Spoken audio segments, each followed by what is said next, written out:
Sir नहीं मिला है। देखो अब मिलेगा, अब मिल जाएगा सर, चेक करके बताओ। यस, हो तो रहा है अभी।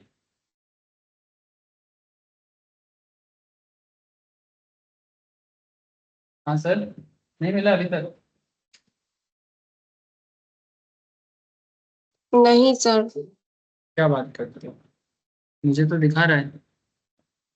श्रेयस, स्मिता, अभिजीत, किसी को नहीं दिखा सर रिकॉर्डिंग का मैसेज? ना हाँ सर। ना, बट यहाँ पर तो दिखा रहा है स्टॉप रिकॉर्डिंग बोल के। यस सर, দেখাচ্ছে। अच्छा, ठीक हाँ है सर। exit। ठीक है, अगर एक को भी दिखा रहा है तो इसका मतलब ठीक है।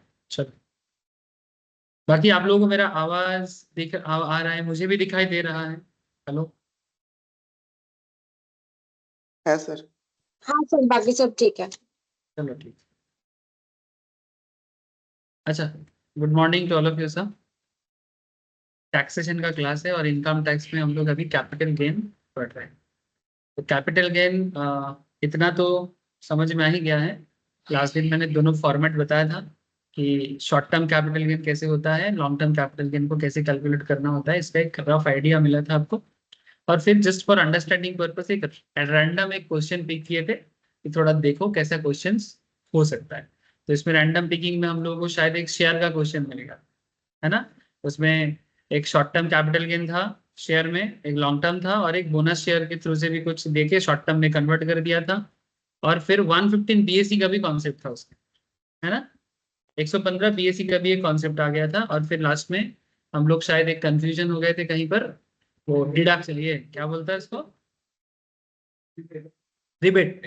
ठीक है, 87A का जो रिबेट है वहां पर कैलकुलेशन में थोड़ा सा इशू हो गया था। ठीक है, और अल्टीमेटली गोपाल ने क्रैक करके बताया सर ये प्रॉब्लम हो रहा था, और हम लोग अल्टीमेटली क्रैक कर दिए। अच्छा, कंफ्यूजन दूर हो गया था। लेकिन हाँ, जो लोग फर्स्ट टाइम कैपिटल गेन पढ़ रहे हो या टैक्सेशन में फर्स्ट टाइम कैपिटल गेन के बारे में जान रहे हो, उनको थोड़ा सा डिफिकल्टी लेवल फेस होगा, क्योंकि अगर पहले कभी टैक्स का डिफिकल्टीज में किसी ने देखा नहीं तो वो क्वेश्चन उसको थोड़ा मैंने थोड़ा हार्ड ही फील होगा उसको। लेकिन सर आज हम लोग कोई हार्ड क्वेश्चन पे नहीं जाएंगे, हार्ड क्वेश्चन में जाएंगे एक दो क्लास बाद। अभी हम लोग को क्या करना है, कैपिटल गेन रिलेटेड जो बेसिक स्ट्रक्चर है ना उसको पहले डेवलप करना। ये कैपिटल गेन में ना बहुत सारा ना इधर उधर का बातें हैं, तो जो इधर उधर का बातें हैं वो इधर उधर का बात को पहले कांस्टेंट करना पड़ेगा, उसके बाद हम लोग इधर उधर का क्वेश्चंस भी कर सकते हैं। ऐसे आज भी कुछ क्वेश्चंस करेंगे, बट थोड़ा सा कौन से मैंने प्रोविजंस बेस्ड, पहले प्रोविजंस रिलेटेड कुछ चीजें करना पड़ेगा। चलो मैं आपको स्क्रीन शेयर करता हूँ।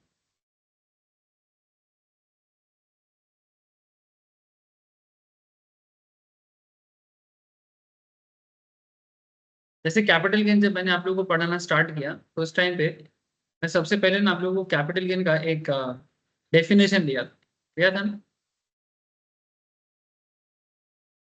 ऐसे तो कैपिटल गेन कहाँ बोला गया सर, सेक्शन 45 में बोला गया, any profit and gain arising from the transfer of A capital asset, है ना।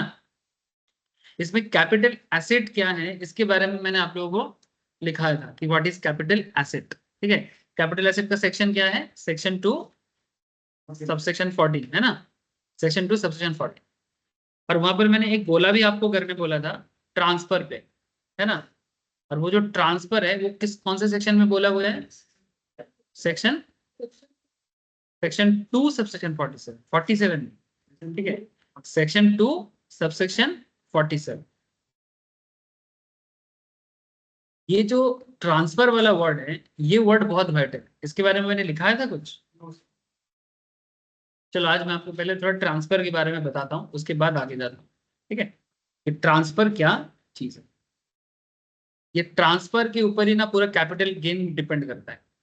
अगर ट्रांसफर एस्टेब्लिश होता है तो कैपिटल गेन चार्ज किया जा सकता है, बट अगर ट्रांसफर एस्टेब्लिश नहीं होता है तो कैपिटल गेन चार्ज करना पॉसिबल नहीं होता। तो सर क्या है ये ट्रांसफर।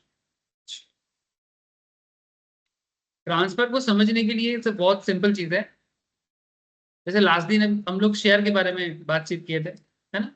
लास्ट क्लास में मैंने शेयर के बारे में बात किया था। जैसे आज मैंने, चलो एक बेसिक चीजें बोलते हैं कि आज सुबह सुबह अभी जैसे आप लोगों का क्लास से पहले मेरा शेयर मार्केट का क्लास चलता है, आप लोग जानते हो। तो मैंने सुबह सुबह 5 शेयर के बारे में लोगों को एडवाइस किया। ठीक है, कितना शेयर के बारे में तो मैं आपको बता- ऐसे ये शेयर मार्केट नहीं बता रहा हूँ सर, कैपिटल गेन बताऊँ। ठीक है, शेयर मार्केट अभी 2 घंटा शेयर मार्केट ही चल रहा है। देखो ये मेरा स्टॉक मार्केट ग्रुप से ही मैंने निकाला। ठीक है, कैसे स्क्वायर इक्विटी डेरिवेटिव, और ये रहा मेरा आज का रिकमेंडेशन। ऐसे रोज ही मैं कुछ ना कुछ रिकमेंड करता रहता हूँ, बट क्योंकि आज कैपिटल गेन चल रहा है तो एक कनेक्टिविटी मिल रहा है, तो मैं आपको दिखा रहा हूँ। तो क्या देखने को मिलता है, देखो there is a list of stock that are expected to trade actively in today's session. ये जब मैंने सुबह 9:15 से मार्केट स्टार्ट होता है, उससे कम आधा घंटा 15 मिनट पहले मैं ये रिकमेंडेशन नॉर्मली रेगुलर बेसिस में स्टूडेंट्स को देता हूँ जो स्टॉक मार्केट पढ़ता है। इसमें देखो क्या नाम है, वेदांता बोल के ग्रुप है, इसका माइनिंग का बिजनेस है। ठीक है, इसने जुलाई 15 को अनाउंसमेंट किया, qualified institutional placement issue at floor price of 461। The move is aimed at reducing डेब्ट and fulfilling certain capital expenditure obligations. यानी कंपनी को कुछ पैसा मिलेगा। 461 करके इसका शेयर का दाम था, इस दाम पे डील हो रहा है ओपन मार्केट में। वो भी नॉर्मल लोग नहीं लेगा, बड़े बड़े प्लेयर्स लेगा, ऐसा है। तो ये वेदांता का शेयर था। फिर स्पाइस जेट का शेयर था, जियो फाइनेंशियल सर्विस का शेयर था, एचडीएफसी एएमसी का शेयर था, और हिंदुस्तान यूनिलीवर का शेयर था, और टाटा स्टील का शेयर।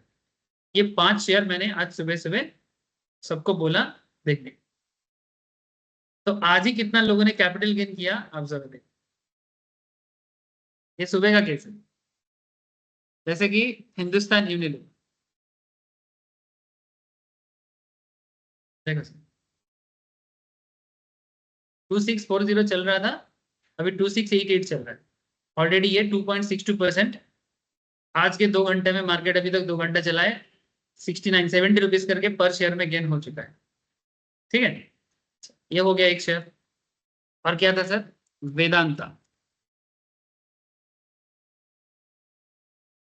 ये देने के बाद थोड़ा सा गिरा है, बट जब मैंने सुबह बोला था 463 में था, उसके बाद थोड़ा सा और नीचे गया था 459 पे, हाईएस्ट चला गया था 466 पे। ठीक है, तो कहीं ना कहीं यहाँ पर 7 रुपीज का पर शेयर में ग्रोथ ये दे चुका है। ठीक है, और क्या मैं बोला, टाटा स्टील।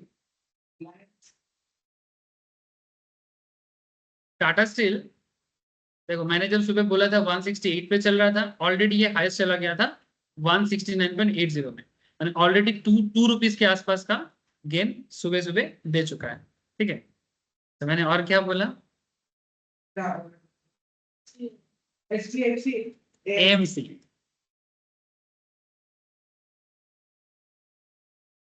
देखो जब मैंने बोला था तब मार्केट में इसका दाम चल रहा था अप्रोक्स 4196, अभी चल रहा है 200, मैंने ऑलमोस्ट 4% का डिफरेंस में ये ट्रेड कर रहा है पर शेयर पे। और एक था सर, 5 था ना, 4, स्पाइस जेट। हाँ, रिलायंस का जियो फाइनेंस, स्पाइस जेट का शेयर। तो स्पाइस जेट भी 4.56% में अप हुआ है, 2 घंटा ही मार्केट चला है। हाँ ऑब्वियसली, जिसने ये मैं ट्रेड के लिए ही दिया था। तो देखो ये मैं स्टॉक मार्केट स्टूडेंट्स को ही देता हूँ, क्योंकि इसके पीछे रीजंस है, 2-3 रीजंस है। एक, वो मेरे पास डेडिकेशन के साथ वो सब्जेक्ट पढ़ता है। दूसरा, सबसे बड़ा बात, वो समझते हैं कि मैं क्यों लेने बोलता हूँ और क्यों नहीं। ऐसा नहीं कि मैं बोला और अंधा खरीद लिया। मैं जो भी उनको बोलता हूँ वो उसका एक रीचेक करता है। ठीक है, रीचेक करके अगर उनको ठीक लगे तो ही लेता है। ऐसा नहीं कि मैंने 5 शेयर बोला वो 5 शेयर में पैसा लगा देगा। It's not like that. ठीक है, मेरा हमें क्लास में बोला हुआ है कि अगर मैं कोई स्टॉक रिकमेंड कर रहा हूँ, क्योंकि मैं कोई ब्रोकर नहीं हूँ, मैं आप लोगों को सिखाता हूँ, मैं आप लोगों को एक आइडिया दे सकता हूँ कि आप ये शेयर करो। वो अलग बात है कि 80 to good afternoon 90%, good afternoon sir, 80 to 90% मैं रेगुलर बेसिस में सही निकल जाता हूँ। दैट्स अ डिफरेंट 10% 15% मेरा भी एरर होता रहता है। लेकिन मेरा स्टूडेंट्स को बोला हुआ है कि उसको पता है कि कब एंट्री करना है, कब एग्जिट करना है, दे नो दैट इज। ठीक है, तो ऑब्वियसली सुबह सुबह कुछ लोगों ने प्रॉफिट बुक किया, जैसे हिंदुस्तान यूनिलीवर में प्रॉफिट बुक वगैरह किया। तो मेरा यहाँ पर कहने का मतलब ये था कि आपने अगर 5% के आसपास आज ही स्पाइस जेट में कैपिटल गेट कर लिया, तो आज से आज खरीद के आज ही बेचा आप। ठीक है, तो ये भी आपका ये नॉर्मली दो तरीके से हो सकता है। अगर आपने कैश मार्केट में किया ना, ये कैपिटल गेन है। मैंने अगर किसी ने 1000 शेयर में किया, ठीक है, 1000 इंटू 50, कम नाम करो थोड़ा, 56 में लिया था, तो कितना ये इन्वेस्टमेंट किया था? 56,000। अभी चल रहे 58.40। मैं थोड़ा सुविधा के लिए इसको 59 मान लेता हूँ, क्योंकि ये गया था एक बार 59 पे। तो अगर वो 59 पे सेल किया तो कितने का प्रॉफिट किया? 3% करके। तो 56,000 लगा के प्लस 3,000 उसका हो गया, ठीक है।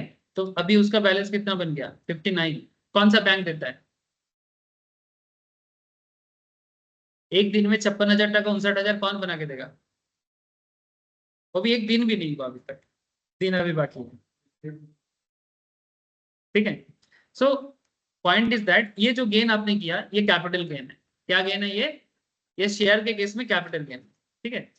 ठीक है सर, ये सब मेरा रोज का खेल है, चलता रहता है। लेकिन मेरा कहने का मतलब है कि ये कैपिटल गेन चैप्टर बहुत एक्टिव चैप्टर है, ठीक है। इस चैप्टर के थ्रू से आप ऐसे जो लोग गेन करते हैं, इनका टैक्स का जो कॉन्सेप्ट है, हम लोग क्या पढ़ रहे हैं? इनकम टैक्स, ठीक है। इनकम टैक्स में हम लोग पढ़ रहे हैं कैपिटल गेन। तो ये जो कैपिटल गेन होता रहता है, इसके बारे में ही हम लोगों को डिटेल्स में जानना है। तो ये तो शेयर था। चलो आपको मैं लैंड बिल्डिंग के बारे में थोड़ा बताता हूँ, नहीं तो बोलेगा शेयर के बारे में कुछ ज्यादा बात करते हो आप sir. Land in sale near me, ठीक है। लैंड का क्या कॉन्सेप्ट है? 15 लाख टका लैंड बिक रहा है, ठीक है। ये देखो, क्या कुछ प्रगति टाउनशिप कहीं पर है सिलीगुड़ी के पास, वहां पर देखो 8 से 60.48 लाख करके जमीन बिक रहा है। ऐसे हर जगह में जमीन बिकता रहता है ना। क्वेश्चन यही है कि ये जो जमीन जो लोग खरीदते हैं और फिर बाद में बेचते हैं, ठीक है, ये भी जमीन को खरीद के बेचता है। जैसे ठाकुरपुकुर में कोलकाता में 208 टका स्क्वायर फीट करके जमीन बिक रहा है। प्लॉट एरिया है 720 से लेके 2160 स्क्वायर फीट का, यानी 1 BHK से लेके 4 BHK तक बना सकते हो मोटा मोटी। 1.5 से 4.5 लाख का इसका ओवरऑल प्राइस है लैंड का, ऐसा बोल रहा है ठाकुरपुकुर, साउथ कोलकाता में आता है। तो पॉइंट इज दैट ऐसे डिफरेंट काइंड ऑफ जमीन बिल्डिंग, ठीक है, कोई ना कोई परचेज करता है, कोई ना कोई सेल करता है। तो जब वो खरीदते हैं फिर बेचते हैं तो उसका क्या गेन होता है? कैपिटल गेन होता है, समझे सर। तो बेसिकली ऐसे इनकम करने वाला लोग कम नहीं है, बहुत है, ठीक है। लैंड बिल्डिंग का फिर भी तुमको थोड़ा कम मिलेगा, बट शेयर मार्केट में तो आजकल भर भर के आ रहा है सर। तो जैसे किसी का लैंड रखा हुआ है, हम्म तो उसका पर्टिकुलर उसको वो लैंड हम बाय करते हैं। हम्म जैसे मान के चलिए 10 डिसमिल था, वो हम उससे 10 डिसमिल ले लिए 10 लाख की। हम्म। तो इसका प्रोसेस क्या होगा? जैसे रजिस्ट्रेशन चार्जेस सब वो भी एक आप उठाए रजिस्ट्रेशन चार्जेस करेंगे, स्टेट चार्जेस वो तो लगेगा, वो तो नॉर्मल। वो तो रजिस्ट्रेशन हो, वो तो लगेगा। इसके अलावा जो कैपिटल गेन है वो उसको भरना पड़ेगा, इसका लैंड हाँ, जो बेच रहा है, बेस जो बेच रहा है, खरीदने वाले का तो खर्चा है। इनकम पे टैक्स होता है ना, परचेस पे थोड़ी टैक्स होता है। तो हम उसको 10 लाख में लिए। अगर तुमने मानो नहीं नहीं सुनो, रजिस्ट्रेशन चार्जेस तुम्हारा है, रजिस्ट्रेशन चार्जेस बायर का है। एक लैंड जब बिकता है, ठीक है, मैं क्यों ये सब बात कर रहा हूँ, क्योंकि यहाँ पर ट्रांसफर का बात चल रहा है। जैसे गोपाल ने जो क्वेश्चन किया, मैं गोपाल का क्वेश्चन का जवाब गोपाल के हिसाब से ही या ट्रांसफर से ही दे देता हूँ। से फॉर एग्जाम्पल अश्रिता का जमीन है, कहाँ पर है? तेरे घर कहाँ है बोल? राउरकेला। चलो, स्पेलिंग सही है, KELL है ना, KEL है, ठीक है, राउरकेला। अर्श्रिता फ्रॉम राउरकेला, इसका जमीन है राउरकेला में। जमीन का, अच्छा, ये जमीन गोपाल खरीदना चाहता है। गोपाल रांची से राउरकेला जाना चाहता है और वहां पर एक जमीन खरीदना चाहता है। उसको लग रहा है कि Rourkela is better than Ranchi. सच में कम्युनिकेशन है, कम्युनिकेशन वाइज है, प्राइस वाइज है, ट्रांसपोर्टेशन वाइज है, बिजनेस वाइज है, कंपैरेटिवली बेटर है, बहुत बेटर है सर। बस मतलब से ठीक है। तो इसे इधर, प्रॉब्लम नहीं जाते हैं। अच्छा, तो इसीलिए तो राउरकेला होके जाता है, ठीक है। तो इसका मतलब है कि Gopal is very keen to purchase land in Rourkela. अब क्योंकि अश्रिता राउरकेला से ही है, तो गोपाल के लिए भी एक सुविधा होगा। तो इसने, तुमने बोला इसको कि जमीन चाहिए मेरे को, तो ये देख रहा है भाई मेरा ही है, देखते हैं अगर अच्छा खासा बन जाए मुर्गा तो ज्यादा दाम पे बेच देंगे, क्या दिक्कत है ना। बेचने वाला तो ऐसे ही सोचता है, खरीदने वाला तो अपने हिसाब से खरीदते हैं। तो मान की अश्रिता का ऑलरेडी एक जमीन परचेस किया हुआ था 4-5 साल पहले, मे भी उसने 5 लाख टका में उसको खरीद के रखा था, ठीक है। एक लैंड जिसका दाम था 5 लाख टका, ठीक है। अप्रॉक्स, जो भी कट्ठा या डेसिमल सिस्टम पे होगा। अब ये 5 लाख का जमीन अश्रिता क्या करेगा, ट्रांसफर करेगा गोपाल को। 5 लाख का लैंड अश्रिता ट्रांसफर कर रहा है गोपाल को। गोपाल को कितने में ट्रांसफर कर रहा है, 10 लाख पे। जमीन का इसका परचेस है, इसका कॉस्टिंग है 5 लाख, ठीक है। अश्रिता का कॉस्टिंग है 5 लाख जब उसने लिया था, may be 2 years back, may be 3 years back.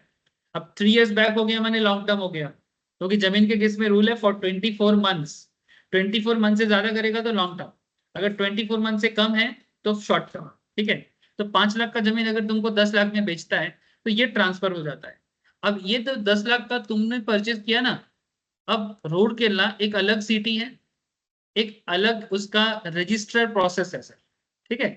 तो जहां पर रूरकेला सिटी का जो लैंड परचेज का जो रेवेन्यू डिपार्टमेंट है ना सर, अब वो रेवेन्यू डिपार्टमेंट को है, उस रेवेन्यू डिपार्टमेंट में जाके बेसिकली तुम्हें इसको रजिस्टर करना पड़ेगा, जो रूरकेला का लैंड रजिस्टर ऑफिस है, ठीक है। तो उस लैंड रजिस्टर ऑफिस में तुम एक रेवेन्यू दोगे। नॉर्मली इंडिया में 6-7% लगता है एवरेज में, डिपेंड करता है स्टेट टू स्टेट, थोड़ा बहुत चेंज होता है। बट अगर 10 लाख का जमीन है और तुमने अगर इस पे 7% का स्टैंप एंड रजिस्ट्रेशन चार्जेस, तो 10 लाख का 7% माने 70,000 टका तुम सरकार के घर में जमा करेगा। कौन करेगा, ये गोपाल करेगा, ये बायर को देना पड़ता है, इसमें सेलर का कोई रोल प्ले नहीं है। ये जो registration and stamp duty charges है, ये कौन पे करता है, बायर करता है। माने गोपाल यहाँ पर बायर है, तो गोपाल को उस पर्टिकुलर डिपार्टमेंट में देना पड़ेगा। और बेसिकली इस देने पे और एक चीज भी होगा, ये जो तुमको जमीन ट्रांसफर कर रहा है तो इनका जमीन का पेपर अभी तुम्हारे नाम पे होगा। बेसिकली ये चीज कुछ इस तरह का काम करता है कि इतना दिन जमीन अश्रिता के नाम पे गवर्नमेंट के पास रजिस्टर्ड था, अब आगे से ये जमीन और गवर्नमेंट के पास अश्रिता के नाम पे रजिस्टर्ड नहीं रहेगा। किसके नाम पे रजिस्टर होगा, तुम्हारे नाम पे होगा। गवाही कौन देगा, गवर्नमेंट, ठीक है। इस घटना को क्या बोलते हैं, ट्रांसफर। लेकिन इस ट्रांसफर पे गवर्नमेंट को और एक सुविधा है। क्या सुविधा, यहाँ पर अश्रिता जो है उसने कैपिटल गेन किया है। तो ये छुपा नहीं सकती है इस कैपिटल गेन को, छुपा नहीं सकती। कैश ट्रांजैक्शन होगा तो छुपाएगा, अगर क्या ब्लॉक में जो लोग हैं उनके नेतृत्व में होगा, वो आपस में नहीं कर सकते। सर छुपाएगा कैसे, प्रॉब्लम कहाँ है, देखो रजिस्ट्रेशन को तो छुपा नहीं सकते ना, तो बिना रजिस्टर करेगा तो फिर तुम्हारे नाम पे जमीन तो कभी रजिस्टर ही नहीं होगा, फिर वो जमीन तुम्हारा है उसका प्रमाण क्या रहेगा, तब तो मारपीट होगा। फिर अश्रिता बोलेगा मेरा भी नाम है, तुम्हारा भी नाम है, और भी 4-5 लोगों का नाम है, क्या करेगा फिर, रजिस्ट्रेशन तो करना पड़ेगा। प्रॉब्लम है कैश के लेन देन पे, माने जो पेमेंट का लेन देन होगा, अगर तुमने अश्रिता को कैश पे पेमेंट किया तो वो कच्चा है, ठीक है। इस पैसे को वो आराम से रख लेगा अपने पास, ठीक है। लेकिन क्योंकि देखो ऑलरेडी गवर्नमेंट के पास इसका एक लेन देन हुआ है, तो गवर्नमेंट नॉर्मली ये सब चीज को कैश में करने से ना, माने रजिस्ट्रेशन के टाइम पे बहुत दिक्कत होता है। नॉर्मली चेक ही वो लोग मांगता है कि पेमेंट कर रहे हो चेक में करो, ठीक है, नॉर्मली। लेकिन हाँ बहुत केस में ये सब थोड़ा इधर उधर करके कैश में अगर करते हैं तो पूरा का पूरा 10 लाख ये अपने पास कैश में रख ले, तो अगर कैश में रख लेगा तो पता ही नहीं चलेगा कि क्या हुआ है नहीं हुआ है। लेकिन अगर हाँ अगर बाद में कभी रेड पड़ा इनके घर पे, या कभी पता चला कि भाई 5 लाख 10 लाख का चीज तो नॉर्मल है, ये सब चीजें 50 लाख 60 लाख 80 लाख 1 करोड़ के खेल में हो जाएगा, तब इतना पैसा कहाँ से आया, कभी ना कभी तो पता चल ही जाएगा, तब ये मुश्किल में पड़ेगा। इसलिए बेहतर हमेशा है कि आपको पेमेंट, मैंने देखो सर इलीगल उपाय तो हर चीज का होता है, ठीक है। तो मैं इलीगल उपाय में ज्यादा भी बात नहीं करूंगा, बट इतना समझो कि ये सब चीजें नॉर्मली कैश ट्रांजैक्शंस करना माने बहुत ही खतरा का विषय है, ठीक है। तो आपको क्या करना चाहिए, ये ट्रांसफर चुपचाप एकदम बैंक के थ्रू से करना चाहिए।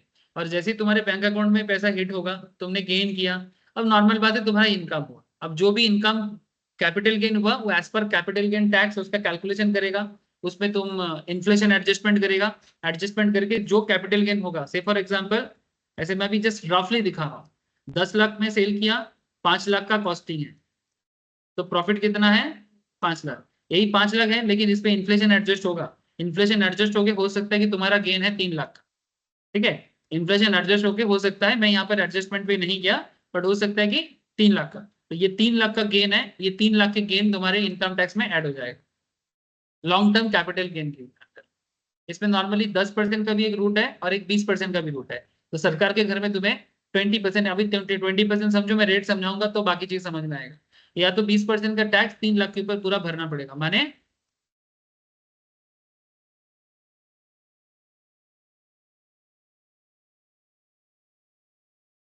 समझा?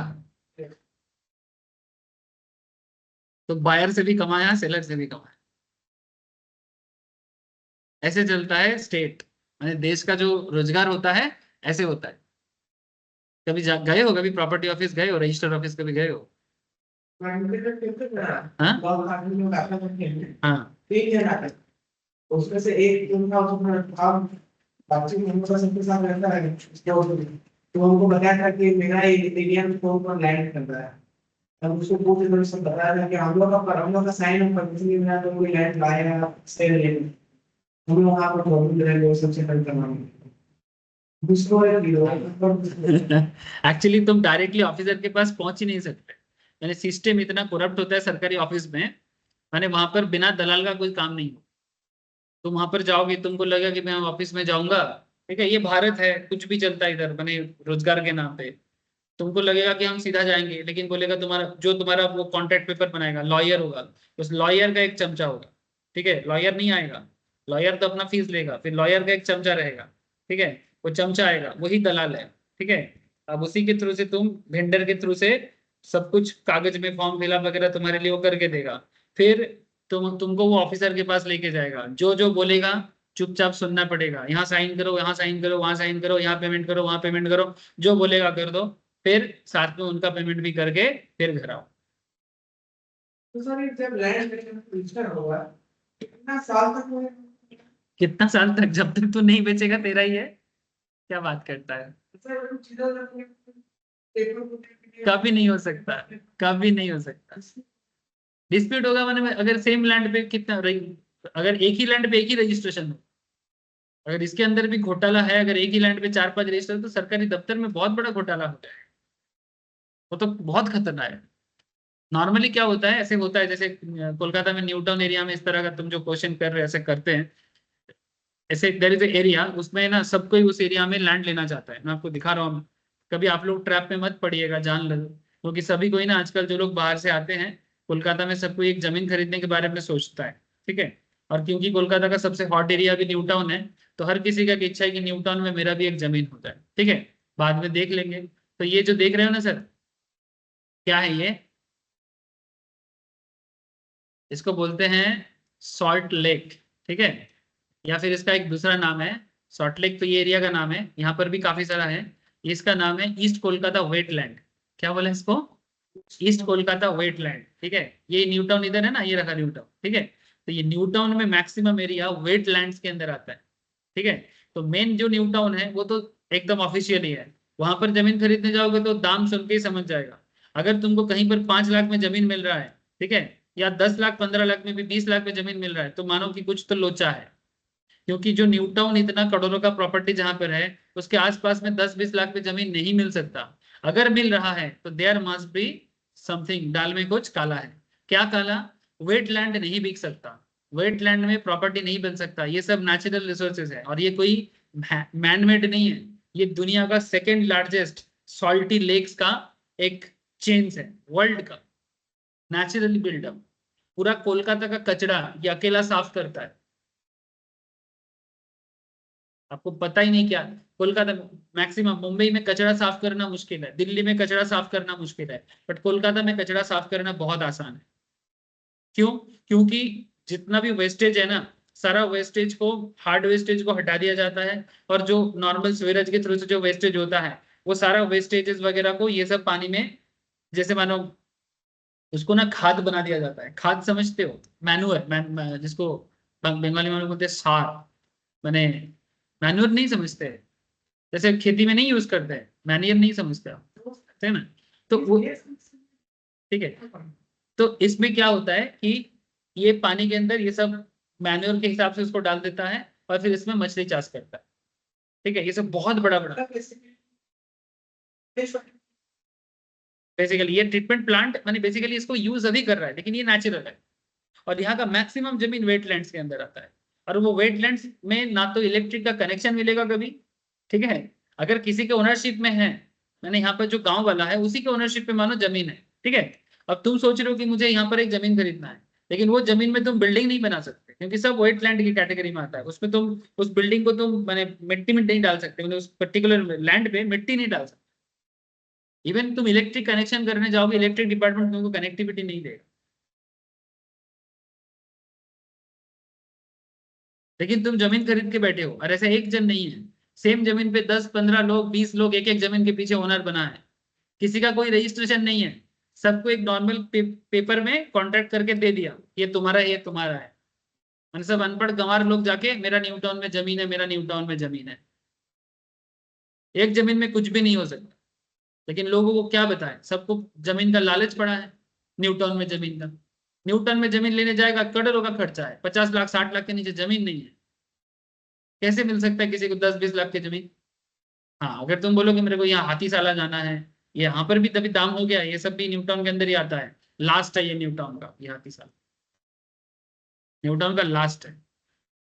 सापुर जी बोल के एक कॉलोनी है, टाटा का एक बहुत बड़ा कॉम्प्लेक्स है, उसके बाद ये हाथीसाला लास्ट है। कभी ऐसे तुम लोग यहाँ जा सकते हो, ये 12C/2 चलता है ना, उस बस को पकड़ना, ये बस एक्वाटिका तुमको उतारेगा, ठीक है। फिर एक्वाटिका के सामने खड़ा होना, ये सब तुमको दिखेगा। बिग बिग है, जितना तुम यहाँ देख रहे हो। देखो ना, गंगा नदी जितना दिख रहा है ऐसा ही साइज का दिख रहा है ना चौड़ा में, तो सोचो कितना बड़ा होगा। गंगा नदी का जो चौड़ा है ये गैंजेस है, और इसका चौड़ा कुछ ज्यादा डिफरेंस है? जस्ट इमेजिन कि मैप में इतना बड़ा है, तो रियल में ये सब लेक्स कितना बड़ा है। हम लोग हम लोग एकदम पास में, ये देखो तुम लोग अभी यहाँ पर हो, ये देखो सब लेक्स यहीं पर है। ज्यादा ये रोड सीधा जा रहे हैं ना, इस रोड में सीधा कभी चले जाओ ऑटो या कैब बुक करके, 2 मिनट चुपचाप, फैमिली आते हैं ना कभी कभी, तो उनको बोलो एक्वाटिका जाना है, तो एक्वाटिका के जाके सामने जाके चुपचाप खड़े रहो और ये लेक्स एक बार देख के आओ।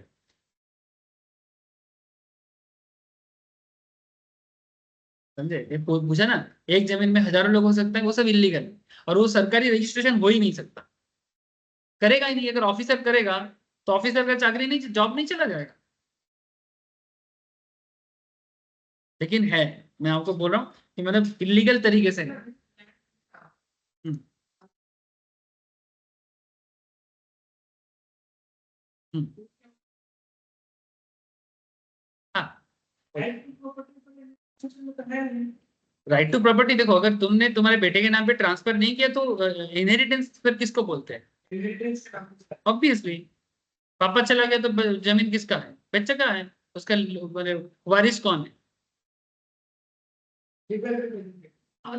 लेकिन अगर मानो इसमें दो चीज आता है प्रॉपर्टी को लेके, ये भी इनकम टैक्स में बेसिक्स में, एक जब मैंने एकदम स्टार्टिंग में पढ़ा था उस टाइम पे मैं 2 लॉ पढ़ा था, आपने लिखा होगा नोट्स में, दाया भगा एंड मिताक्षरा।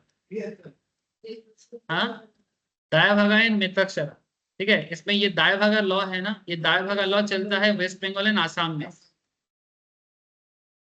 और मिताक्षरा रूल चलता है पूरा रेस्ट ऑफ इंडिया में।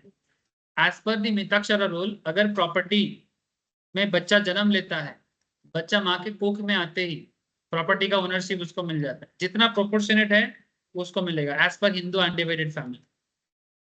लेकिन दाया भगा केस में ऐसा नहीं है। दाया भगा केस में प्रॉपर्टी का जो ओनर है नॉर्मली बाप होते हैं, ठीक है। अगर बाप अपने बेटे को बोलेगा कि नहीं, मैं अपने बेटे के नाम पे नहीं किसी को और को देना चाहता हूँ, तो वेस्ट बंगाल आसाम में ये प्रैक्टिस है कि वो किसी और को दे सकता है।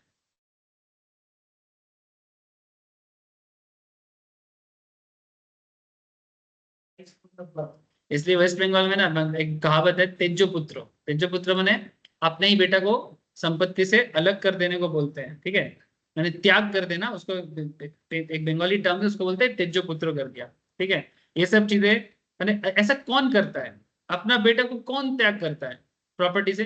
लेकिन ये सब प्रैक्टिस आपको वेस्ट बंगाल आसाम में देखने को मिलेगा। मेरे को तो ये दाया भगा प्रैक्टिस मेरे को बिल्कुल पसंद नहीं है। कैसे होगा? एक बहुत ही गंदा रूल है। ये क्या कस्टम है ये? इस कस्टम का मेरे को कोई लॉजिक नहीं है।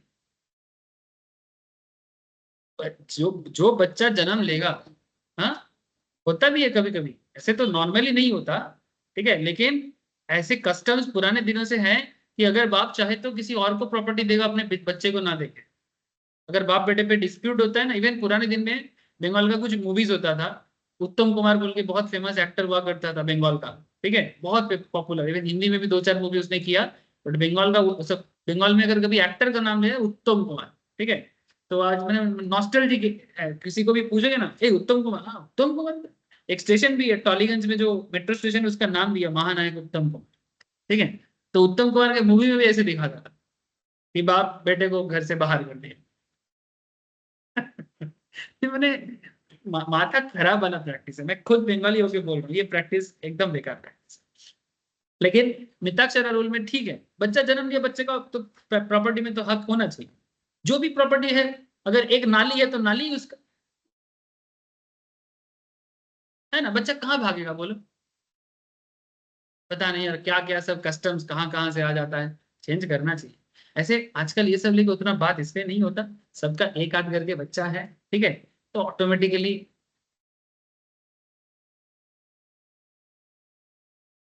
बाकी ये सब डिटेल्स अगर जानना है तो आपको इसके लिए प्रॉपर्टी लॉ पढ़ना पड़ेगा।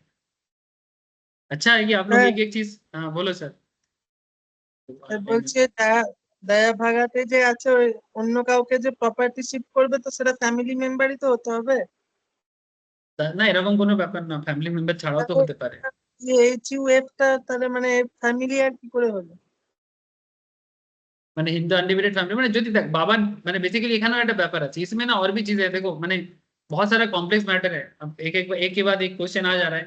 जैसे मैंने इसमें भी दायरा का कॉन्सेप्ट में ना एक चीज है कि अगर मानो कि वो एंसेस्ट्रल प्रॉपर्टी है, एंसेस्ट्रल प्रॉपर्टी से तुमको निकाल नहीं सकते, दाया भाग के अंदर भी देयर आर सम रिस्ट्रिक्शन। जैसे मानो मेरा दादाजी का प्रॉपर्टी है, पापा को मिला था तो मेरे को मिलेगा। लेकिन अगर पापा ने कोई प्रॉपर्टी खुद से बनाया था, वो प्रॉपर्टी से मेरा पापा चाहे तो मेरे को ये कर सकता है, लेकिन मेरा एंसेस्ट्रल प्रॉपर्टी से मेरे को मेरा पापा कभी ये नहीं कर सकता।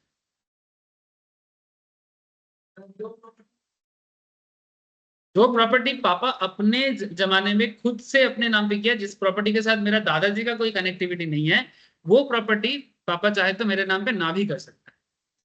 लेकिन जो मेरा दादाजी का प्रॉपर्टी है वो पाप को मिला, अब पाप से मेरे को मिलेगा, है ना, तो वो प्रॉपर्टी में मेरा हक रहेगा, उस प्रॉपर्टी से मेरा हक नहीं छीन सकता। अब कोई बोलेगा दादाजी का कुछ नहीं था, तब बस गया। बाकी इतना मेरे को नॉलेज अभी नहीं है सर, मैं क्योंकि मैं प्रॉपर्टी लॉयर भी नहीं हूँ और मेरे को उस लॉ के पढ़ने का उतना स्कोप भी नहीं मिला। आप प्रॉपर्टी लॉ पढ़ा, ठीक है।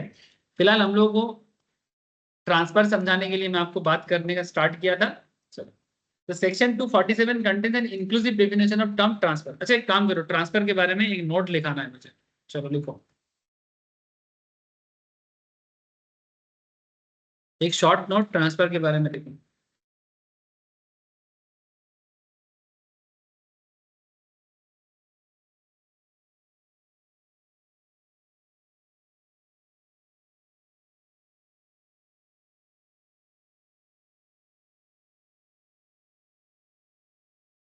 जिस विषय में ज्यादा ज्ञान नहीं है ना, उस विषय में ज्यादा बोलना नहीं चाहिए। बस हम लोग टैक्स पर्पस में जितना जरूरी होता है, ट्रांसफर सेक्शन 2 सबसेक्शन 47, ये बहुत इंपॉर्टेंट एक टॉपिक है। इसमें कुछ एरो बनाना। जैसे ट्रांसफर का सबसे सिंपल मतलब होता है सेल, इसका और भी मतलब एक्सचेंज, इसका और भी मतलब है रिलिंक्विशमेंट।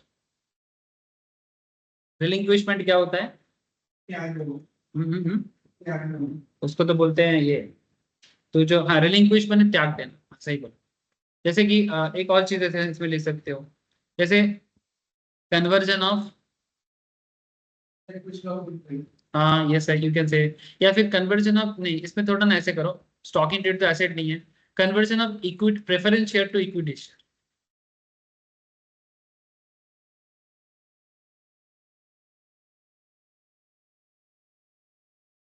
Conversion of preference share to equity share, मैंने तुम्हारे पास प्रेफरेंस शेयर था, तुमने प्रेफरेंस शेयर त्याग करके उसको इक्विटी में बदल दिया, या फिर तुम्हारे पास इक्विटी था तुमने उसको प्रेफरेंस में बदल दिया, तो पुराना वाला त्याग करके नया वाला कुछ मिला, ठीक है। या फिर तुम्हारा शेयर किसी और को दे दिया, कुछ भी हो सकता है। रिलिंक्विश माने बेसिकली अपना अधिकार छोड़ देने को रिलिंक्विशमेंट बोलते हैं, लेकिन that is also transfer. There is a concept known as extinguishment.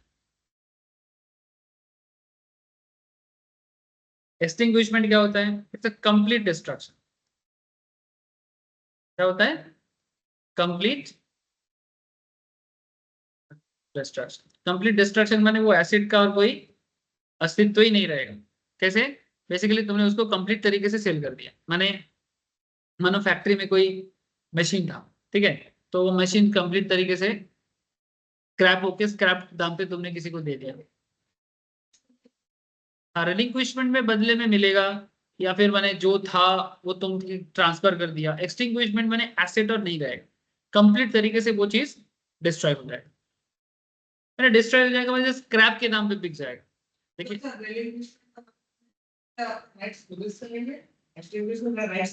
कुछ भी नहीं रहेगा एकदम से। और एक कॉन्सेप्ट होता है ये तू बोल रहा था ना, ये एक अलग से आता है, conversion of capital asset into stock in trade.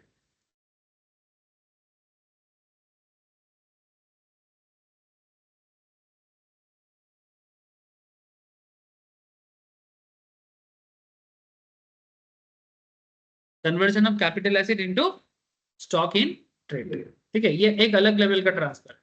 ये सब बहुत होता है, आज इसके बारे में मैं कुछ चर्चा करूंगा, बहुत इंपॉर्टेंट टॉपिक है। और एक लास्ट में लिख लें, part performance of contract.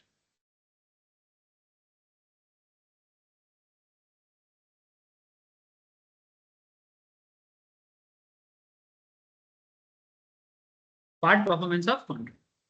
Part performance पर कोई भी काम, कोई भी एसेट ट्रांसफर आधा हुआ है आधा बाकी है, बट उसे भी ट्रांसफर माना जा सकता है, ठीक है।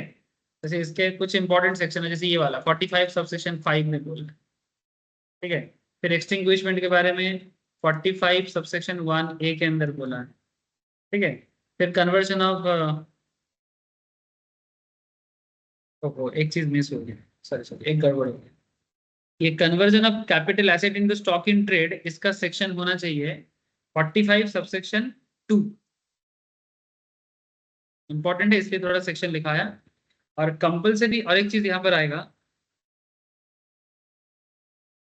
Compulsory acquisition of capital asset.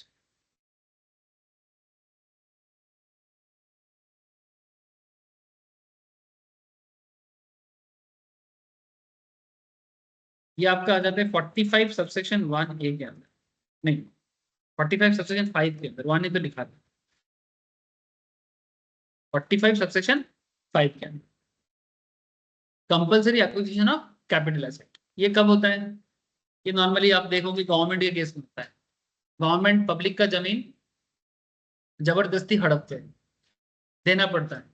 क्यों? स्टार्ट किसी को, किसी इंडस्ट्रियलिस्ट को दिया देश के खातिर, कहीं पर मेट्रो का रेल बनाएगा, प्रोजेक्ट है, बुलेट ट्रेन बनाएगा, तो जिसका भी जमीन आएगा उसके बीच में सरकार को उसको बाध्य करना पड़ेगा कि आपको जमीन देना पड़ेगा सरकार को। बदले में सरकार आपको कहीं कहीं और जमीन देगा या फिर कंपेंसेट करेगा।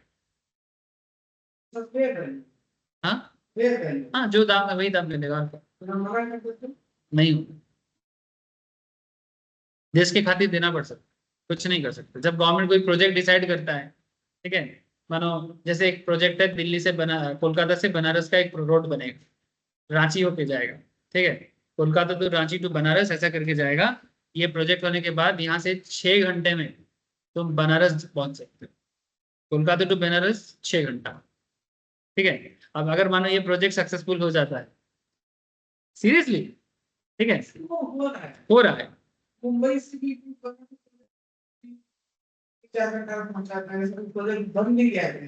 हाँ, एक प्रोजेक्ट बना है दिल्ली से जयपुर का, ठीक है, वो भी हाई इलेक्ट्रिक लाइन के साथ, ऐसे में सुना था। तो वो लाइन में बोला जा रहा है कि नॉर्मली दिल्ली से जयपुर जाने में टाइम लग जाता है अप्रोक्स 4 आवर्स, 4 to 5 आवर्स। वहां पर अभी वो 2 से 2.5 घंटा में पहुंच रहे हैं, पूरा 50%।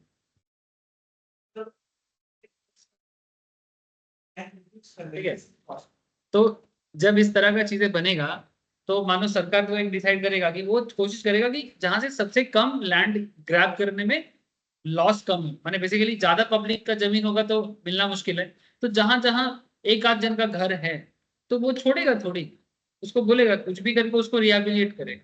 जैसे न्यू टाउन जब बना, ये जो कोलकाता का न्यू टाउन है, न्यू टाउन में कितना सारा मछुआरा लोग रहता है, और जिनका धान का जमीन होता था, ये सब लेक में मछुआरागरी करता था, और साइड साइड में धान का जमीन होता था, खेती करता था।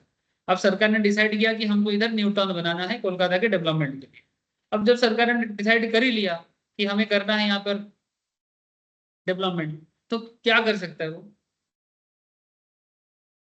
मेरा एक स्टूडेंट है, उसका न्यू टाउन में थोड़ा सा अंदर साइड में जहाँ लेक वगैरह है, आज जहाँ पर वो यूनिवर्सिटी वगैरह बना है ना जेवियर्स वगैरह का, उस साइड में उसका घर था। तो वो लोग वहां से हटा के फिर न्यू टाउन का जो क्या बोलते हैं उसको, डीएलएफ टावर बोल के एक है इधर, एक्शन एरिया 1, ठीक है। एक्शन एरिया 1 में एक एरिया, उसका नाम है पुनर्वासन, एरिया का ही नाम, ठीक है। तुम गूगल सर्च करेगा देखेगा, पुनर्वासन एरिया का नाम है। पुनर्वासन, पुनर्वासन का मतलब क्या होता है, जिसको तुम रिहेबिलिटेट करते हो, ठीक है, माने री एस्टेब्लिश करके तुम उनको बिठा रहे हो। उस जितना लोग है सबको, और सबको फ्री में जगह मिला, ठीक है। लेकिन आज उन लोगों का बल्ले बल्ले, न्यू टाउन के सामने रहते हैं, ठीक है, एकदम न्यू टाउन का सारा फैसिलिटीज उनको मिलता है। तो पहले तो नाना नाना क्या कर रहा था, लेकिन अभी बहुत वैल्यू हो गया। एक जेरोक्स दुकान भी भाड़ा पे लगाता है ना, उसका भी 15,000 का भाड़ा मिलता है। मेरा एक स्टूडेंट है जिसका मैं बात कर रहा हूँ, अभी पानी का, वाटर का सप्लाई का काम करता है। पहले घर घर में खुद दे के आता है।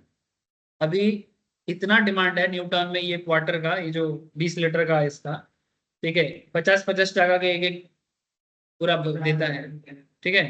फिर उसका वो खुद एक दो दो प्लांट बना ली, वाटर ट्रीटमेंट प्लांट खुद बना ली। फिर उसको बना के अलग अलग जगह में 2-4 सेंटर बना दिया। जैसे दूध का गाड़ी होता है उसका, वैसा न्यू टाउन के डिफरेंट एरिया में उसका पानी का गाड़ी होता है, बड़ा सा टैंकर। फिर वहां पर ये जो नॉर्मली जो बस्ती का लड़का लोग होता है ना, क्या करेगा करता रहता है, वो वैसे लोगों को काम पे रख दिया, ठीक है। 4 ट्रक खरीदा छोटा छोटा, ठीक है, उसमें चार करके हर ट्रक में बच्चा दे दिया। सब जो बस्ती वाले जो बच्चा लोग होते हैं, और वो लोग मेहनत कर सकता है, पानी वानी उठा सकता है, तो उसने हर जगह में से पॉइंट कर दिया। तो वो पॉइंट में पानी उसका, उस पॉइंट से ये जो लोग नॉर्मल बस्ती का लोग होते हैं ना, उन्हीं वही लोग उससे परचेस कर, मानो उसका वाटर का दाम पड़ता है बनाने में 7 टका, ठीक है। फिर वो इनको देता है 15 टका, ठीक है, होलसेल रेट पे। फिर वो लोग उसको मार्केट में बेचता है 30 टका 40 टका। तो ये अपना रिटेल भी करता है, होलसेल भी करता है।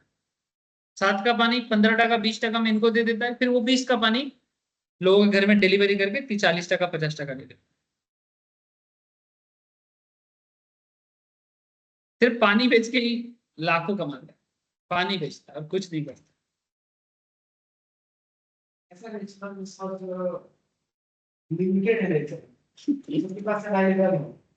फिर भी बिकॉज रीजन इज अवेलेबल तो है, बिकॉज कोलकाता का स्पेशली जो वेट लैंड है ना, वो तो वेट लैंड होने के कारण न्यू टाउन का जो एरिया है वो इतना लो लैंड एरिया है, वहाँ का पानी का जो मैंने इसको बोलते हैं, मैंने बहुत इतना पास पानी है कि पानी का quality not good for drinking, drinking के लिए अच्छा नहीं।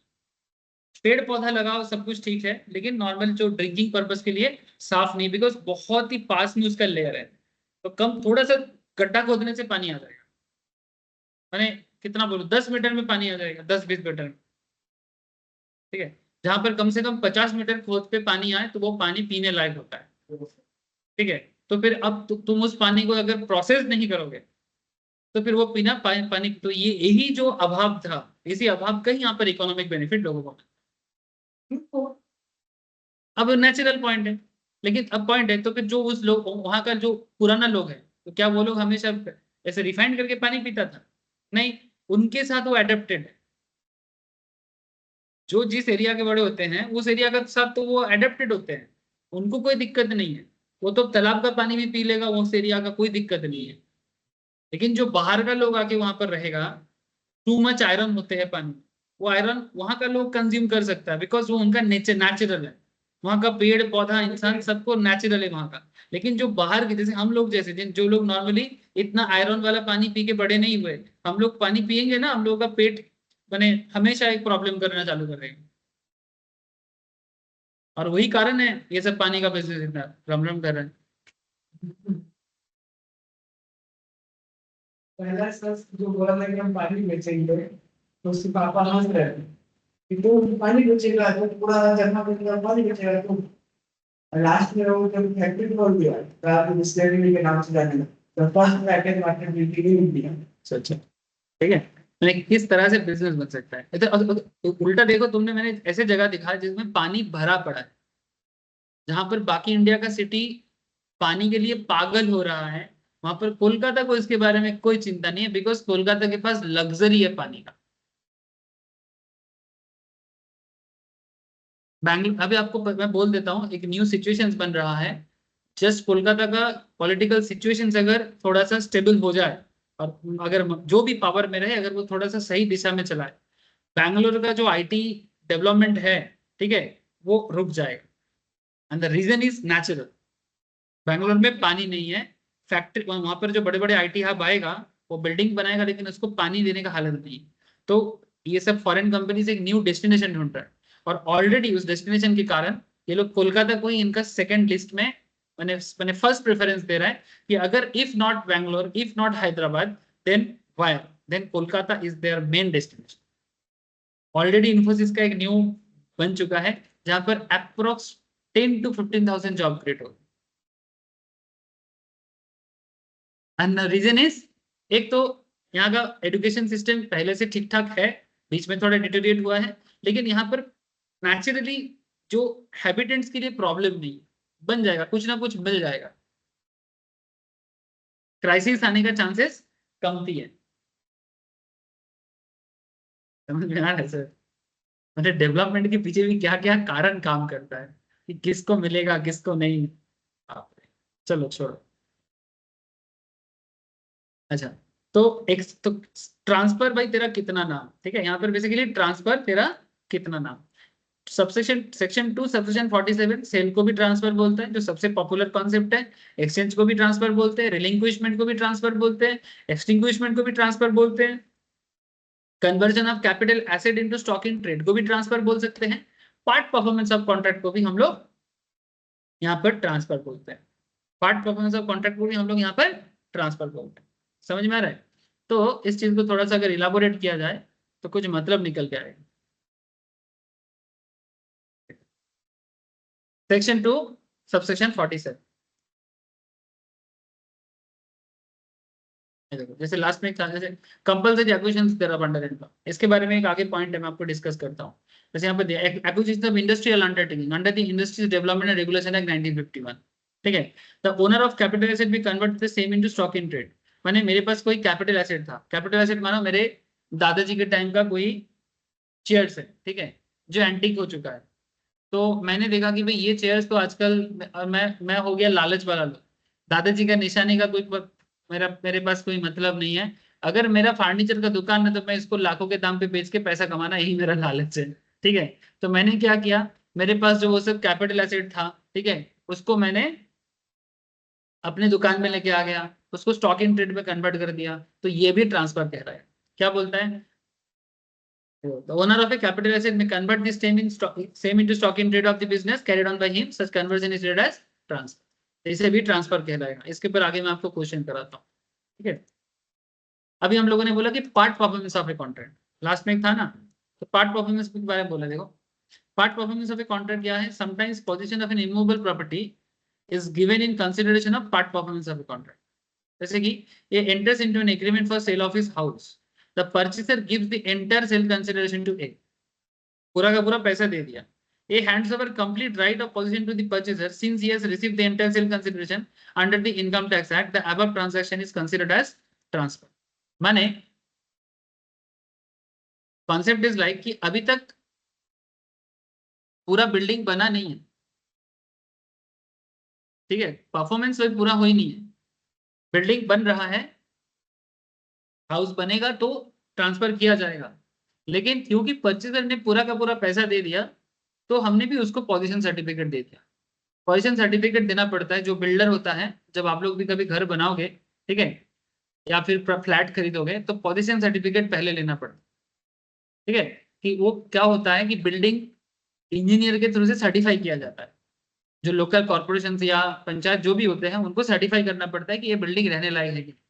तो जैसे ही वो सर्टिफिकेशन मिल जाए, उसके बाद एक पोजीशन सर्टिफिकेट मिलता है कि ये बिल्डिंग मैंने बनाया और बना के मैंने इनको पोजीशन दिया। ये एक लीगल प्रोसेस है, तब जाके वो पोजीशन सर्टिफिकेट के थ्रू से ही आप उस बिल्डिंग को अपने नाम पे कर सकते हो। अगर पोजीशन सर्टिफिकेट नहीं है तो आप उसको अपना ओनरशिप के लिए जो रजिस्ट्रेशन प्रोसेस वगैरह नहीं कर पाओ। समझा?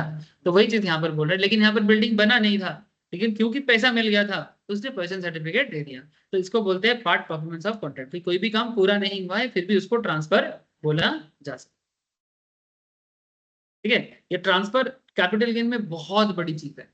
ठीक है, मैं इसी के बारे में थोड़ा चर्चा कर देता हूँ। क्या है ना, एग्जाम में क्वेश्चंस बहुत पूछते हैं, ट्रांसफर रिलेटेड क्वेश्चंस बहुत पूछता है। नहीं, कैलकुलेशन क्वेश्चन नहीं रहेगा, केस स्टडीज वाला क्वेश्चन रहेगा। इसमें तुमको प्रूव करने के लिए बोलेगा कि बताओ कि ये ट्रांसफर है कि नहीं। माने ऐसा नहीं कि कोई किसी को कुछ दिया तो ट्रांसफर, ऐसा तो नहीं है ना, क्योंकि बीच बीच में अलग अलग खेल खेल रहा है ट्रांसफर के बारे में। नॉर्मल जो सोच हम लोगों के दिमाग में चलता है कि सेल होने से ट्रांसफर, बट वो खेल तो इधर हो नहीं रहा है। अगर इतना सिंपल होता तो फिर मैं आधा घंटा 45 मिनट एक ही चीज में काय को बकबक करता।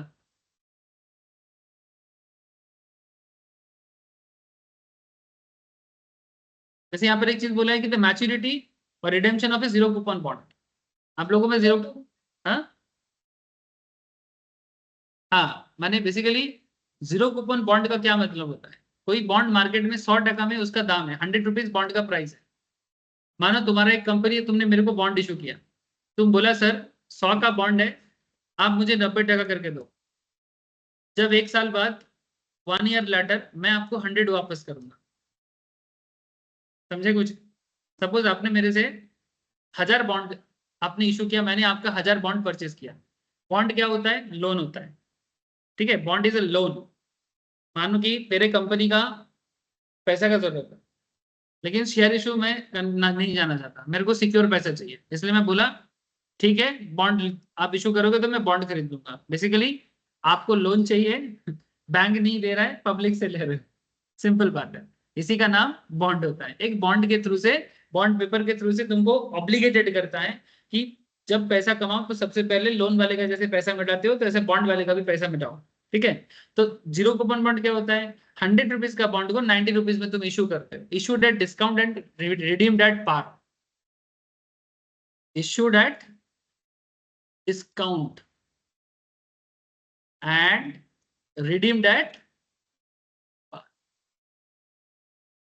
नहीं, जीरो कूपन बॉन्ड प्रीमियम में रिडीम नहीं होता है। इसका कॉन्सेप्ट ही है ये, इसका कोई प्रीमियम नहीं होगा, यही कैरेक्टर है इसका। 90 का चीज 100 का चीज 90 में इशू होगा, फिर 100 में रिडीम। ये जो 10% है यही इसका इंटरेस्ट है।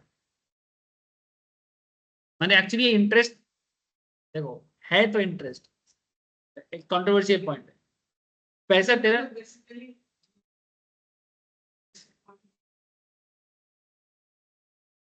जितना में इशू हुआ, हाँ अगर उसको बाद में उसको 20 में लिखने को इंटरेस्ट बोल सकते हैं। डीम हो सकता है, ठीक है। करेक्ट नहीं। ठीक है, मैंने इज डीम्ड इंटरेस्ट माने बेसिकली एक होता है सीधा नाक दिखाना, एक होता है घुमा के नाक दिखाना। क्या बोलते हैं, सिंपल इसका कॉन्सेप्ट है, हर चीज के पीछे पैसा एक कॉन्सिडरेशन के रूप में होगा।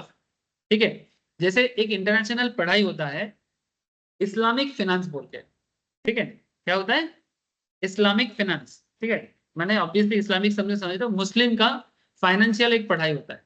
ये पढ़ाई अगर आपको आता है नॉर्मल फाइनेंस की पढ़ाई की तरह ही है, but there are certain Islamic tradition. ये सूद के बारे में वो ट्रेडिशन जान के अगर आप जाओगे तो आप दुबई में कतार में काम कर सकते हो, अभी हाई सैलरी में काम कर सकते हो। हम लोग बहुत पेमेंट करता है, तेल का पैसा है ना। तो इस्लामिक फाइनेंस में क्या होता है, क्योंकि इस्लाम में लिखा है कि सूद हराम का पैसा होता है। जैसे इस्लाम में 2-4 चीजें ऐसे बहुत सारे चीज अच्छे हैं, अब कंट्रोवर्शियल बात मत करो। जस्ट मैं इतना बोलूंगा कि इस्लाम में लिखा है, जैसे इस्लाम में एकदम सीधा सीधा लिखा है, जो सच्चा इस्लाम फॉलो करते हैं उनका एक चीज होता है कि वो दारू नहीं पीता। ठीक है, बिकॉज दारू हराम बोल के रखा है। ये उन लोगों के कॉन्सेप्ट में ये हराम कॉन्सेप्ट एक बहुत इंपॉर्टेंट होता है। इस्लामिक जो लोग फॉलोअर्स होते हैं, हराम चीजें वो लोग नहीं करेगा। अगर वो 4 वक्त का नमाजी होगा, ठीक है, जो हराम का चीज है वो नहीं करेगा। ठीक है, तो उसमें से एक है दारू, जो हराम का चीज है दारू नहीं पिएगा। एंड सेकेंड इज, सबसे इंपॉर्टेंट चीज है, ये लोग सूद का पैसा कमाएगा नहीं। ठीक है, अब अगर तुम सूद में पैसा नहीं कमाओगे तो फिर बैंकिंग सिस्टम कैसे काम करेगा? तो फिर ये जो दुबई इंटरनेशनली इधर इन्वेस्ट करता, उधर इन्वेस्ट करता, ठीक है, उनके कंट्री में भी लोग इन्वेस्ट करता है, वो भी दूसरे कंट्री में इन्वेस्ट करता है, तभी ना उनका चल रहा है। तो financing is there, but they are not talking about interest.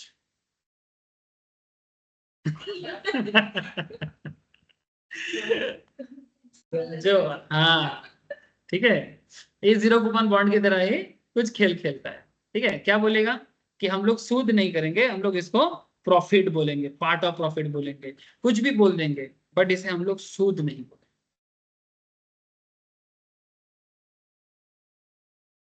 ठीक है, क्योंकि तुम्हें हाँ? नहीं नहीं, तो ये प्योर चीजें हैं, जैसे फाइनेंस है वही है, बस उसमें तुमको थोड़ा इस्लामिक पैसा रिलेटेड जो मैटर्स हैं उसके बारे में नॉलेज है, और उसके बाद तुम जाओ कतार में जाओ, दुबई में जाओ, जहां इस्लामिक सभी तो फेक लोग हैं, तो उनके बिजनेस में काम करो, बस नाम को सूद मत बोलो, इंटरेस्ट मत बोलो, जो उनके रिचुअल्स में है वो बोलो, बस इतना सा है। या 10 करोड़ तो मिल रहा है 15 करोड़, तो 5 करोड़ प्रॉफिट। हाँ, अब इंटरेस्ट, ठीक है, या फिर तुम ये बोलो कि मेरा शेयर होल्डिंग है, ऐसे बोलो, ठीक है, हिस्सेदारी दे देंगे, हिस्सेदारी के हिसाब से देंगे, लेकिन सूद नहीं बोले।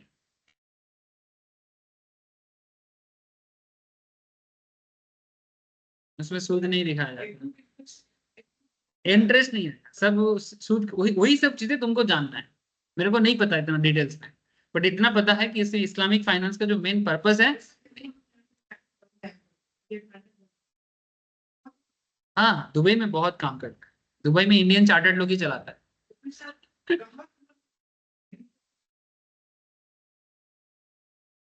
कहाँ काम नहीं कर सकते, हर हर देश में इंडियन डिमांड है, पॉपुलर कंट्री जितना सारा है हर जगह में इंडियन चार्टर्ड का डिमांड है, ऑस्ट्रेलिया, दुबई, कनाडा, इंग्लैंड, ठीक है, हाँ, अब वहां पर जैसे मैंने जो कंट्री में अपना रूल्स रेगुलेशन बहुत टाइट है, तुम्हें वहां का 2-4 पेपर क्लियर करना पड़ेगा,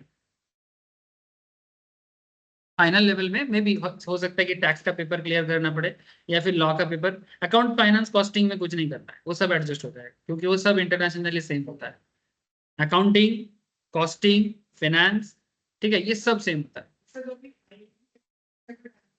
वो ग्लोबल स्टैंडर्ड के साथ मार्च करके ही बनाया गया, ठीक है, इसीलिए किया गया। टैक्सेशन एंड लॉ, उसमें टैक्सेशन में भी हमारे देश का टैक्स बहुत डिफिकल्ट है, फॉरेन कंट्रीज का टैक्स सिस्टम बहुत इजी होता है, इवन अमेरिका का भी टैक्स सिस्टम इतना कॉम्प्लेक्स नहीं है, तो उनका तुम टैक्स का किताब पढ़ोगे 2 दिन में खत्म हो जाएगा। ऑस्ट्रेलिया में तो फ्लैट सिस्टम ऑफ टैक्स होता है, इनकम टैक्स में फ्लैट 30%, जो भी जितना इनकम करे 30%, हाई इनकम ग्रुप है, दिक्कत क्या है, गरीब होता ही नहीं है, मिडिल क्लास कॉन्सेप्ट ही नहीं है। मिडिल क्लास कॉन्सेप्ट ही नहीं है, जहां पर यहाँ पर हमारे देश में कितना ज्यादा मैंने डिफरेंस है, एक होता है बीपीएल, बिलो पॉवर्टी लाइन, एक होता है एपीएल, अबव पॉवर्टी लाइन, एक होता है गरीब, ठीक है, एक होता है लोअर मिडिल क्लास, एक होता है मिडिल क्लास, एक होता है अपर मिडिल क्लास, एक होता है रिच का भी 3-4 पार्ट है, ठीक है, उसको HNI बोलते हैं, हाई नेट वर्थ इंडिविजुअल, लेकिन उसके अंदर भी एक होता है अल्ट्रा हाई, एक होता है नॉर्मल हाई, ठीक है, HNI का भी एक डिफरेंसेस है, यानी India is a very diverse country, इसलिए तुम इंडिया में अगर कुछ भी पढ़ रहे हो ना, तो बाहर जाके very normal, even Indian doctors का भी बहुत डिमांड है बाहर, क्यों, क्योंकि हमारे यहाँ पर इतना लोग हैं, इतना तरह का बीमारी है ना, तो उनका बीमारी के सामने हम लोग का बीमारी कुछ भी नहीं है, और हम लोग का मतलब इलाज करने का सिस्टम बहुत माने अच्छा है, प्रॉब्लम है कि हमारे टेक्नोलॉजिकल कुछ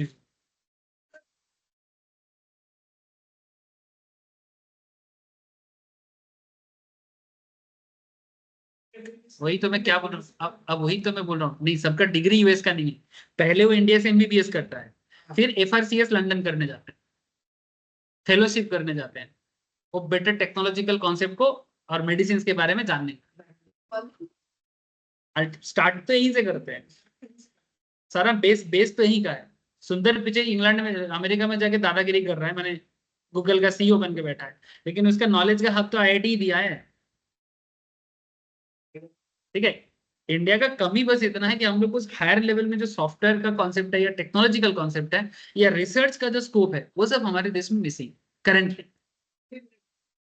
उसी चीज को कवर करने के लिए हम लोग को डेवलप नेशंस में जाना पड़ा, और वो लोग भी हमें इतना इसीलिए चाहते हैं क्योंकि इंडियन माइंड ये सब चीज कर पाता है। इससे तो कहता है इसीलिए लोग हमें प्रेफर भी करते हैं, और हमारे बिना उनका वहां पर नहीं चलेगा। नहीं चलेगा सर, नहीं चलता है। हमारे बिना उनका वहां पर नहीं चलेगा। उनको पता है कि अगर इंडियन अमेरिकन कंपनीज को चलाना है कि इंडियन माइंड के अलावा अमेरिकन कंपनीज चल नहीं पाएगा। अगर इतना दम है अपने कंपनी में अपना ही सीईओ लगा दे। एग्जाम्पल के तौर पे जैसे आजकल इंडियन क्रिकेट टीम और आज से 20 साल 15 साल पहले इंडियन क्रिकेट टीम, क्रिकेट सब जानते हैं, 20 इयर्स बैक क्रिकेट टीम का कोच फॉरेनर रखने के लिए पागल होता था। फॉरेन कोच होना चाहिए, ठीक है, कभी ऑस्ट्रेलियन कोच, कभी साउथ अफ्रीकन कोच, कभी इंग्लैंड का कोच, माने वहां का प्लेयर को इंडियन कोच बना के हमारे टीम को इंटरनेशनल बनाने का कोशिश किया जा रहा है। सौरभ गांगुली इसका सबसे बड़ा, मैंने क्या बोलूं सर, मैंने खुद ही बुलाया और खुद ही अपने इसमें फंस गया। ग्रेग चैपल ऑस्ट्रेलिया का ग्रेट एक प्लेयर था, लेकिन वो इंडियन माइंड सेटअप को नहीं समझ पाया। सौरभ गांगुली ने स्पेशल रिक्वेस्ट करके ग्रेग चैपल को कोच बोल के लेके आया जब वो खुद कैप्टन था टीम का। ग्रेग चैपल आके सबसे पहले बोला सौरभ को पहले कैप्टनसी से हटाओ फिर जाके हम कोचिंग करेंगे। अपने पैर में खुद कुल्हाड़ी सौरभ ने खुद ही मारा। धीरे धीरे एक्चुअली क्या हुआ, इवन वो सचिन तेंदुलकर ने बोला Sachin is not fitted with the team, ये 2007 में बोल रहा है। सचिन ने रिटायरमेंट दिया 2013 में। ठीक है, मैंने बेसिकली उनका सोच और भारत का सोच, भारत में सब ऐसे ही मोटा मोटा होता है। रोहित शर्मा देखो कितना मोटा शरीर है उसका, ठीक है, अगर ग्रेग चैपल कोच होता बोलता Rohit Sharma is not fitted in the team. अरे भाई तुमको क्या पता ये दाल चावल का शरीर है, दाल चावल का शरीर में कार्बोहाइड्रेट होते हैं तो थोड़ा फूला हुआ रहेगा। तो तुम्हारे जैसे वो लेटूस का पत्ता नहीं खाते हम लोग से, एक ब्रेड ले लिया, अच्छा लेटूस का पत्ता ले लिया, एक चिकन और एक इसका बॉइल्ड करके डाल दिया और खा लिया, वो शरीर। और हमारा दाल चावल और वो ऑयली वेजिटेबल्स का जो कॉन्सेप्ट है, ये सब खा के हम लोगों का कितना वेराइटी है। खाने के पहले नमकीन खाओ, तीता खाओ, लास्ट में मीठा खाओ, ठीक है, हमारे शरीर का।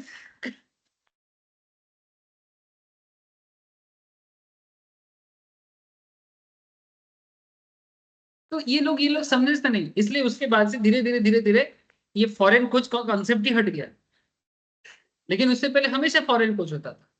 मेरा कहने का मतलब क्रिकेट से नहीं था। आज cricket fully, even recently Delhi Capitals ने रिकी पॉन्टिंग को हटा दिया और बोल रहे सौरभ गांगुली को ही कोच बनाए।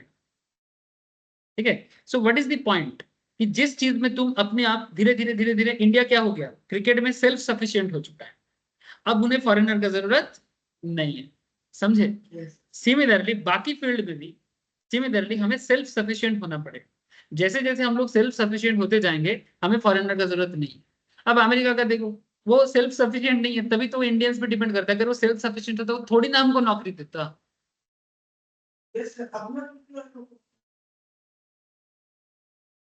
कॉमन सेंस लगाओ, they are not self sufficient. उनके पास ह्यूमन टैलेंट नहीं है, पैसा है, टेक्नोलॉजी है, बट ह्यूमन टैलेंट का कमी है। इसीलिए इंडियंस का डिमांड इतना ज्यादा होता है। छोड़ो, बहुत सारा इतना सारा चीजें है ना, बोलते बोलते माथा खराब ही होता रहेगा। जो भी हो, जीरो कूपन बॉन्ड ये भी एक तरीका, मैंने घुमा के नाक दिखाने का एक तरीका है, ठीक है, लेकिन इससे भी यहाँ पर ट्रांसफर करते हैं, इसे भी यहाँ पर ट्रांसफर करते हैं।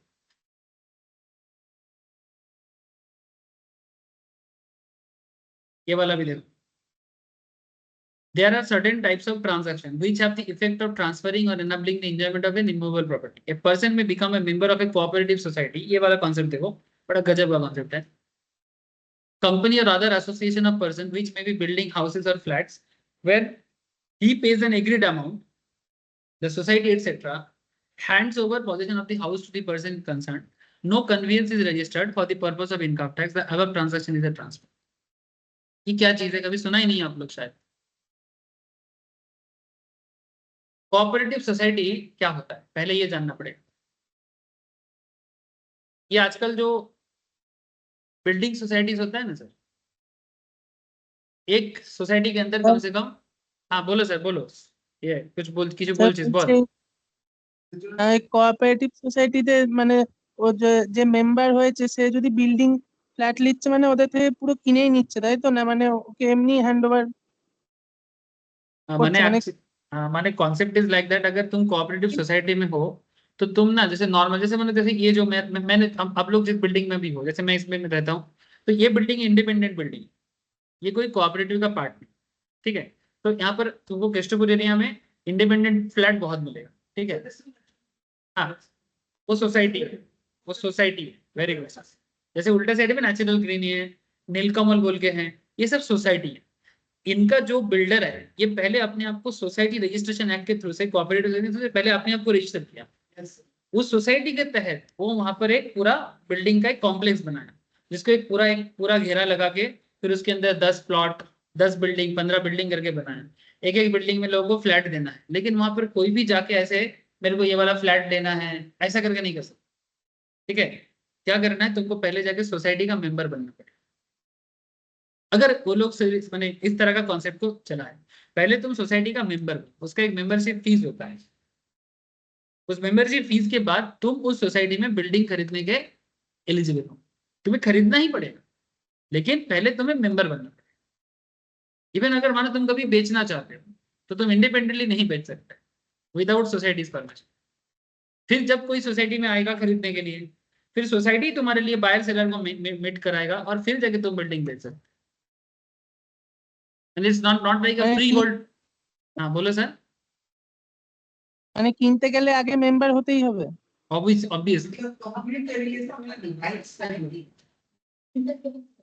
सोसाइटी का इंटरफेरेंस हमेशा रहेगा।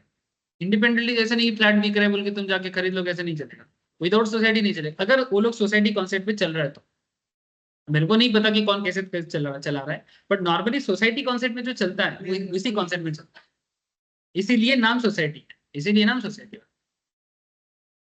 इंडिपेंडेंट सिस्टम ऐसे नहीं चलता।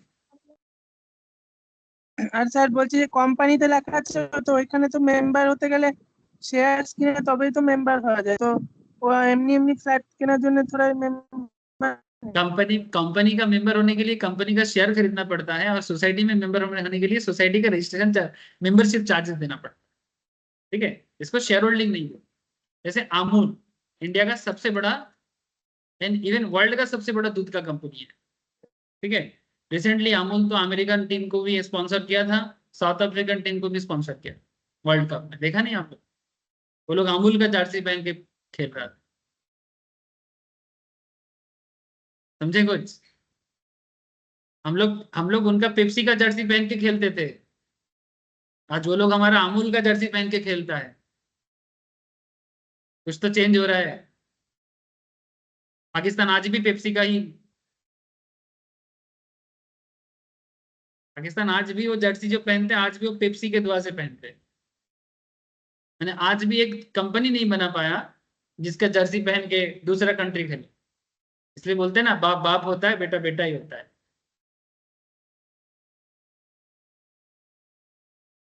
जो भी हो, अमूल जो है इसका फुल फॉर्म क्या है? आनंद मिल्क यूनियन लिमिटेड। आनंद मिल्क यूनियन लिमिटेड कोऑपरेटिव है। अगर अमूल में किसी को दूध बेचना है ना, ऐसे कोई भी रास्ते का लोग जाके अमूल में दूध नहीं बेच सकता, अमूल का मेंबर बनना पड़ेगा।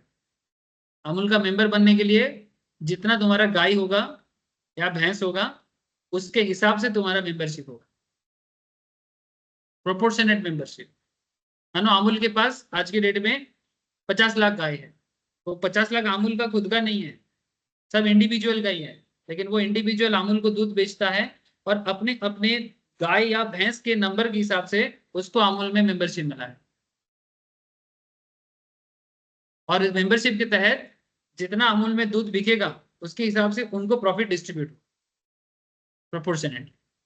अगर मान 50 लाख में से मेरा 10,000 गाय है, ठीक है, तो जितना प्रॉफिट होगा 50 लाख में से जितना दूध मार्केट में बिका उसमें मेरा दूध गाय का ओवरऑल क्या प्रोपोर्शनेट है उसके हिसाब से अमूल मेरे को प्रॉफिट डिस्ट्रीब्यूट करेगा। तो उसके लिए तुमको अमूल में जाके उसका ओनरशिप मैंने मेंबरशिप लेना पड़ेगा। This is not share holding, this is a membership. ये इतना बड़ा बिजनेस चलाता है लेकिन आज भी कंपनी नहीं। हाँ হ্যাঁ, बॉल। हाँ बॉल। এইগুলো তো বুঝলাম, এটা আমার কোশ্চেন ছিল না। আমি বলছি যে লেখা আছে যেমন কোঅপারেটিভ সোসাইটি, তারপরে কোম্পানি লেখা আছে না, তো কোম্পানিতে তো মেম্বার হতে তাদের শেয়ার হোল্ডিং দিয়ে হয়, তো কোম্পানিতেও কিনে কি করে মেম্বার হবে? কোথায় লেখা আছে কোঅপারেটিভ সোসাইটি তারপরে কোম্পানি?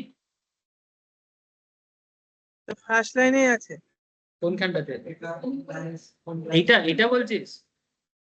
এইটা আচ্ছা, वो यहाँ पर बोल रहा है person may become a member of a cooperative company or other association of person which may be building house flats when he pays an agreed amount the society etc hands over possession of the house to the person concerned no conveyance is registered for the purpose of the income tax the above transaction is transferred। मैंने basically यहाँ पर ये कहना चाहता है कि there are certain types of transaction which have the effect of transferring or enabling the enjoyment of an immovable property। माने अगर तुम लैंड बिल्डिंग अगर कोई कोऑपरेटिव से ले रहे हो या कंपनी से ले रहे हो, तो जब तुम कंपनी या एसोसिएशन के थ्रू से उसका पेमेंट करते हो तो वो बंदा तुम्हें पोजीशन देता है। ठीक है, तो वही चीज यहाँ पर बोला है कि अगर तुम कोऑपरेटिव का मेंबर बनते हो या फिर अगर तुम कंपनी से कोई चीज परचेस करते हो, कंपनी बने जैसे देखो कोई बिल्डिंग का ओनर है, वो अपने आप को एक प्राइवेट लिमिटेड कंपनी के नाम पे एक प्रॉपर्टी बनाया है, फिर उसके बाद वो लोगों को दिया है, तो उस केस में तो क्या होगा, तब वो कोऑपरेटिव होगा कि कंपनी होगा? जैसे कुछ डेवलपर जैसे डीएलएफ लिमिटेड, डीएलएफ लिमिटेड माने कोई कोऑपरेटिव नहीं है, खुद बिल्डिंग बनाते हैं और लोगों को बेचता है, not in A cooperative sense. हाँ मे भी अंदर का जो सिस्टम है वो कोऑपरेटिव सिस्टम पे चल सकता है, पर डीएलएफ तो खुद एक कंपनी है। तो अब डीएलएफ में तुम अगर बिल्डिंग खरीदने जाओगे तो कंपनी का जो सिस्टम उसी हिसाब से होगा। ठीक है, द पर्सन में become a member of A cooperative या फिर कंपनी और other association of person which may be building houses और flats when he pays an agreed amount the society etc या company hands over possession of the house। in that case किसी individual से आपको नहीं मिलेगा, company से मिलेगा या कोऑपरेटिव से मिलेगा, इसी चीज को यहाँ पर। ठीक है, मैंने यहाँ पर कोई ऋषभ किसी गोपाल को नहीं बेचेगा या गोपाल किसी ऋषभ को नहीं बेचेगा, यहाँ पर एक कंपनी के थ्रू से एक इंडिविजुअल को ट्रांसफर होगा, एक कोऑपरेटिव से एक इंडिविजुअल को ट्रांसफर होगा, ये बात कहना चाहिए। बुझते पारली? হ্যাঁ স্যার। भाई ट्रांसफर तेरा कितना ना, देखो यहाँ पर कुछ क्वेश्चन दिया है, नहीं ये क्वेश्चन तो होल्डिंग के ऊपर है, होल्डिंग के बारे में तो आप लोगों को पता है। जैसे how will you calculate the period of holding in case of following assets? Share held in A company in liquidation, क्या बोलता है? Share held in A company in liquidation माने कंपनी लिक्विडेशन प्रोसेस में है, माने कंपनी बंद होने के सिचुएशंस में है और आपके पास कंपनी का शेयर है। सेकंड क्वेश्चन पूछा है बोनस शेयर्स। थर्ड क्वेश्चन पूछा है flat in A cooperative society. तो क्वेश्चन ये पूछता है आप यहाँ पर पीरियड ऑफ होल्डिंग को कैसे काउंट करोगे, माने कितना दिन होल्ड करने से लॉन्ग टर्म होगा और कितना दिन होल्ड करने से शॉर्ट टर्म होगा, ये आपको बताना है। ये गोपाल एक काम करेगा, फैन ऑफ कर देगा।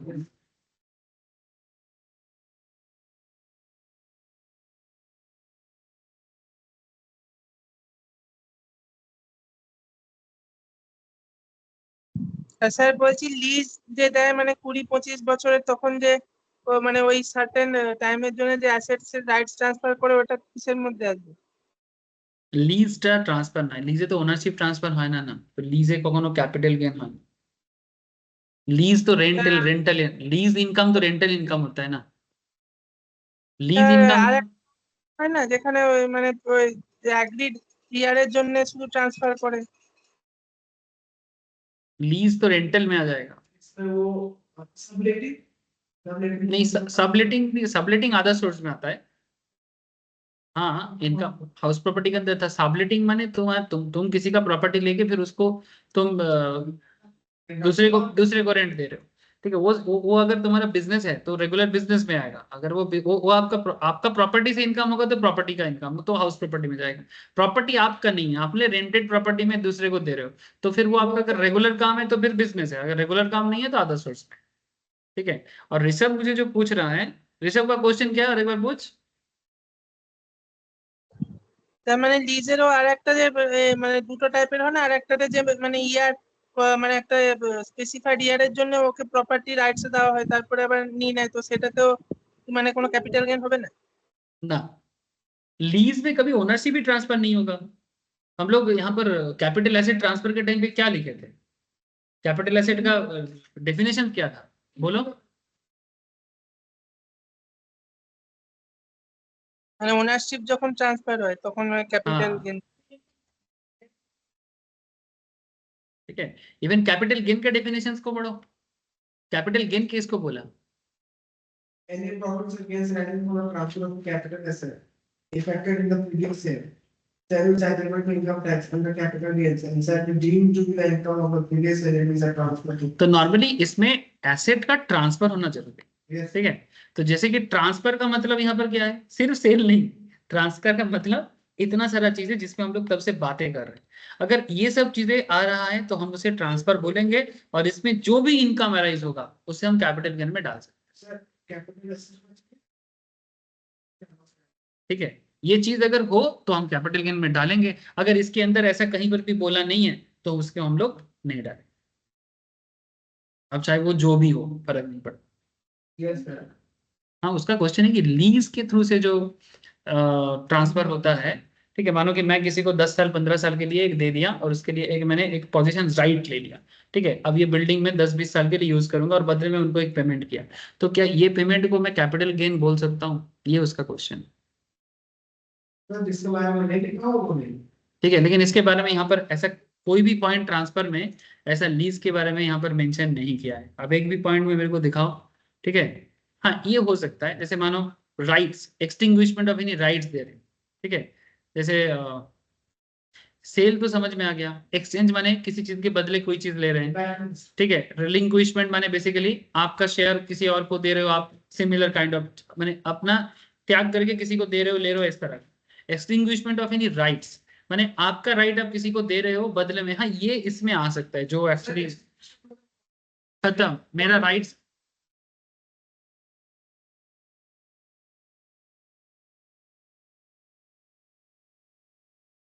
कभी तो मेरे को वापस मिल जाएगा, लीज में तो पूरा नहीं जाएगा, ओनरशिप तो वो कभी ले ही लेगा। एक्चुअली ये लीज इनकम नॉर्मली अगर वो प्रॉपर्टी इनकम में, नॉर्मली वो रेंटेड इनकम, अगर वो रेंटल इनकम में नहीं जाएगा तो फिर आधा सोर्स में ट्रीट करें, क्योंकि यहाँ पर कैपिटल गेन होने के लिए ना एसेट का ट्रांसफर होना जरूरी है। अगर एसेट का ट्रांसफर नहीं होगा तो फिर वो नहीं आएगा सर। चलो देखते हैं, अगर आगे कुछ ऐसे केस स्टडीज मिल जाता है तो शायद ऋषभ को भी उसका जवाब मिल जाएगा।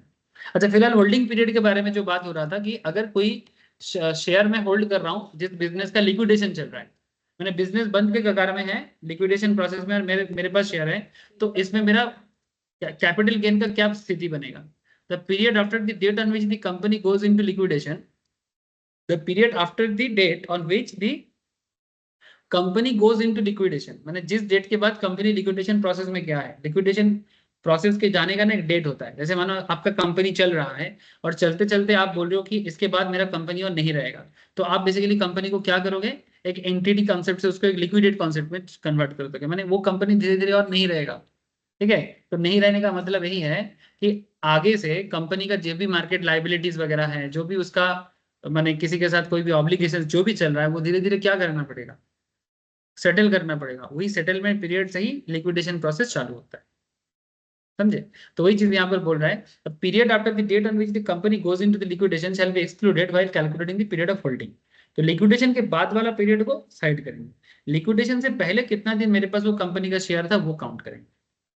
Therefore, the period of holding shall commence from the date of acquisition, माने जिस दिन आपको कंपनी का शेयर मिला, and end with the date on which the company goes into liquidation. Liquidation period हो सकता है कभी 1 साल चले, कभी 1 महीना चले, कभी 10 महीना चले, doesn't matter to us.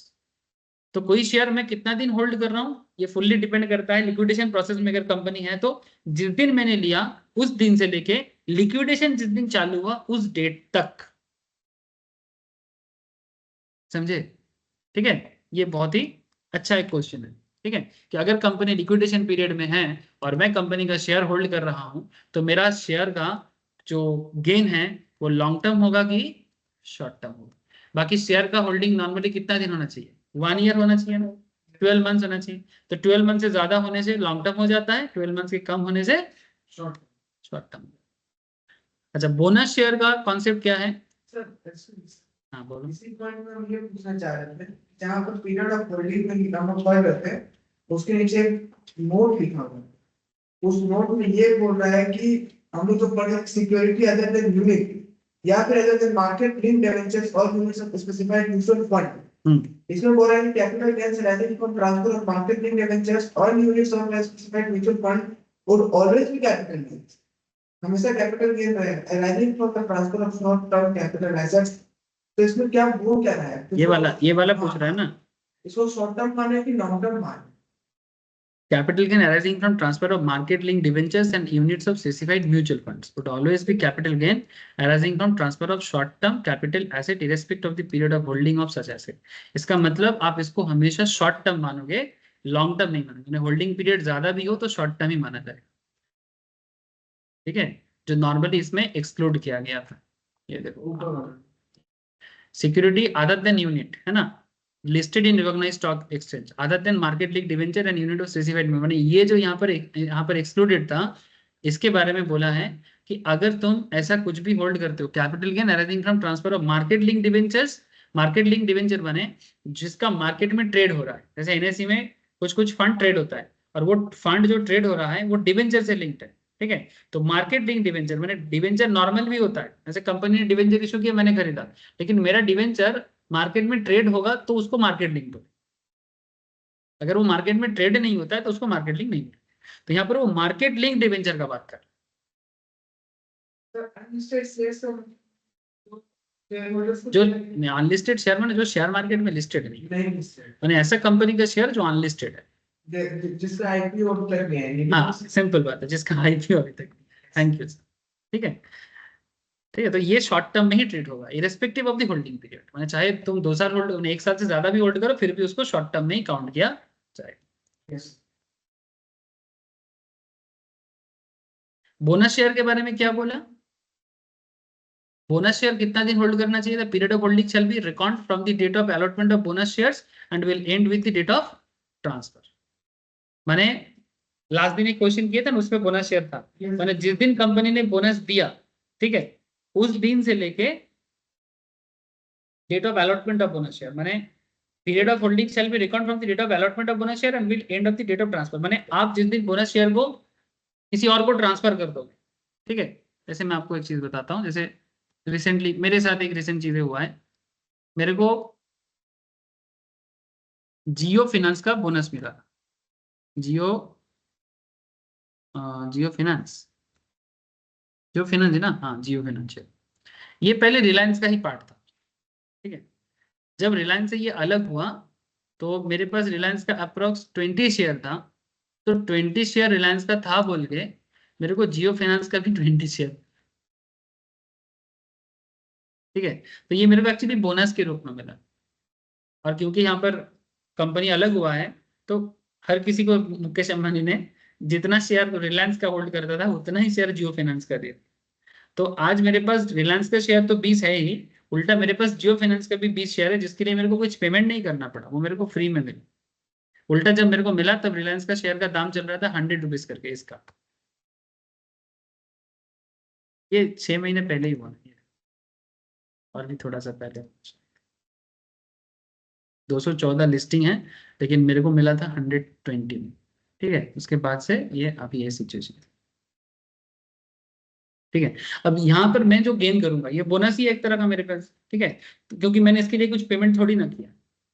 लेकिन बोनस शेयर इससे भी नहीं कहते, ये तो बेसिकली कंपनी पार्ट हुआ है तो उसका एक शेयर होल्डिंग डिस्ट्रीब्यूट हुआ है। बोनस शेयर किसे बोलते हैं, सपोज मानो जैसे रिसेंटली हिंदुस्तान पेट्रोलियम ने बोनस दिया, ठीक है, एक शेयर के बदले एक शेयर, एक स्टूडेंट स्टॉक मार्केट का, उसके पास 36 शेयर था, तो मेरे को आके बोलते हैं 36 शेयर मैंने हिंदुस्तान का लिया था, मेरे को बता रहे कि बोनस दे रहा है, तो क्या होगा मेरे पास, क्या सिचुएशंस क्या होगा। अब इसे 36 शेयर के बदले तुम्हें कितना बोला सर, मेरे को मैसेज दिया है सर, तो उसको 1:1 लिखा था, इसका मतलब 36 शेयर के बदले उसको हिंदुस्तान पेट्रोलियम का और 36 शेयर मिले। तो उसका क्या दिखा रहा था कुछ दिनों से ना, मैंने अमाउंट को घटा के दिखा रहा था, तो बोला कि मैंने तुम रुक जाओ, उसको सेटल कर देगा, और सेटल करते ही तुम देखना तुम्हारा जो टोटल वैल्यू है वो चेंज नहीं हो, ठीक है, उल्टा नंबर ऑफ शेयर बढ़ जाएगा। तो बोला था 14 तारीख तक डेट दिया था, वो टेंशन ले रहा था कि सर वैल्यू तो मैंने तो इतना इन्वेस्ट नहीं किया था, मेरा इन्वेस्टमेंट कम दिखा रहा है, मैंने इन्वेस्ट किया था 36,000 दिखा रहा है 18,000 ऐसा बता रहा है। थोड़ा रुक जाओ, सेटलमेंट प्रोसेस होने दो, जैसे ही प्रोसेस हो जाएगा तुम्हारा दिखेगा। तो बोलते बोलते जब एक्चुअली उतना नॉलेज नहीं है कि लीगली क्या होता है, तो बार बार बोलते बोलते फिर हुआ। मैंने they are not from commerce background, ठीक है, और उसको कभी ये सब इतना डिटेल्स नहीं पढ़ा। शेयर में इन्वेस्ट करने के लिए पैसा चाहिए होता है और थोड़ा नॉलेज चाहिए, कर दिया। अब बोनस इशू करने से क्या होता है, उस पर पैसा क्यों घटा के दिखा रहे, टेंशन में ही मरे जा रहे। तो मैंने जब उसको थोड़ा आश्वासन दिया कि नहीं सब ठीक हो जाएगा, नॉर्मल रहो, तो बोला ठीक है सर। तो मैं बोला 14 तारीख आते ही मेरे को पहले मैसेज किया, सर सर सर क्या सर, वो सेटल हो गया। आप क्या से बच गया? मार्केट में जो लोग रहते हैं ये लोग का हार्ट का बीमारी नॉर्मल है, ठीक है। सुबह 9:15 से इनका हार्ट का बीट बढ़ने लगता है, और जब तक मोटा मोटी 12 12:30 बजता है तब तक हार्ट का हालत खराब होता है। फिर 3:30 आते आते थोड़ा अप डाउन चलता है, फिर 3:30 के बाद ये नॉर्मल होता है। अगर हार्ट का बीमारी हो तो शेयर मार्केट में नहीं आना चाहिए। जो हार्ट का बीमारी होता है, स्पेशली हार्ट का बीमारी नहीं है, जिसको ना पैसा खर्चा करने के बाद चिंता होता है कि क्या होगा क्या होगा, ठीक है, ऐसे लोगों को मार्केट में बिल्कुल नहीं आना चाहिए। क्योंकि सीरियसली मार्केट एक कैलकुलेशन है, एक अनसर्टेनिटीज है, वहां पर पैसा डालने के बाद ही कुछ होगा, पैसा डालने से पहले कुछ नहीं होगा। पैसे के दिन में पछतावा हो, क्योंकि most में कैसे सब प्रॉफिट होता है, एक तो ना लॉस होता है। और पैसा डालने के बाद उनको बस खुजली होता है।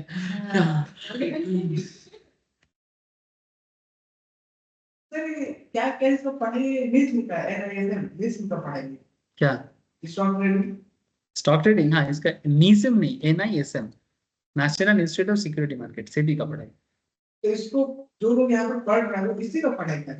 कोई कोई सिर्फ पढ़ता है, अपना इन्वेस्ट करता है, उन्हीं में से कुछ जो लोगों को जॉब करना होता है या सर्टिफिकेशन चाहिए होता है, वो लोग NISM का एग्जाम क्रैक करें। अभी कितना पढ़ाई सेम है, ओवरऑल 1 से 1.5 साल लग जाता है, बट मिनिमम एक एक कोर्स, ये सब सब्जेक्ट वाइज है, एक एक सब्जेक्ट का एग्जाम एक एक बार, पर सब्जेक्ट के पीछे 5 से 6 महीना टाइम देना पड़ता है, मैंने 5-6 महीने में तुमको एक लाइसेंस का एग्जाम जाएगा। স্যার बाद में बात करते हैं, चल पढ़ाई करेंगे। मेरे पास हाँ बोल ऋषभ बोल।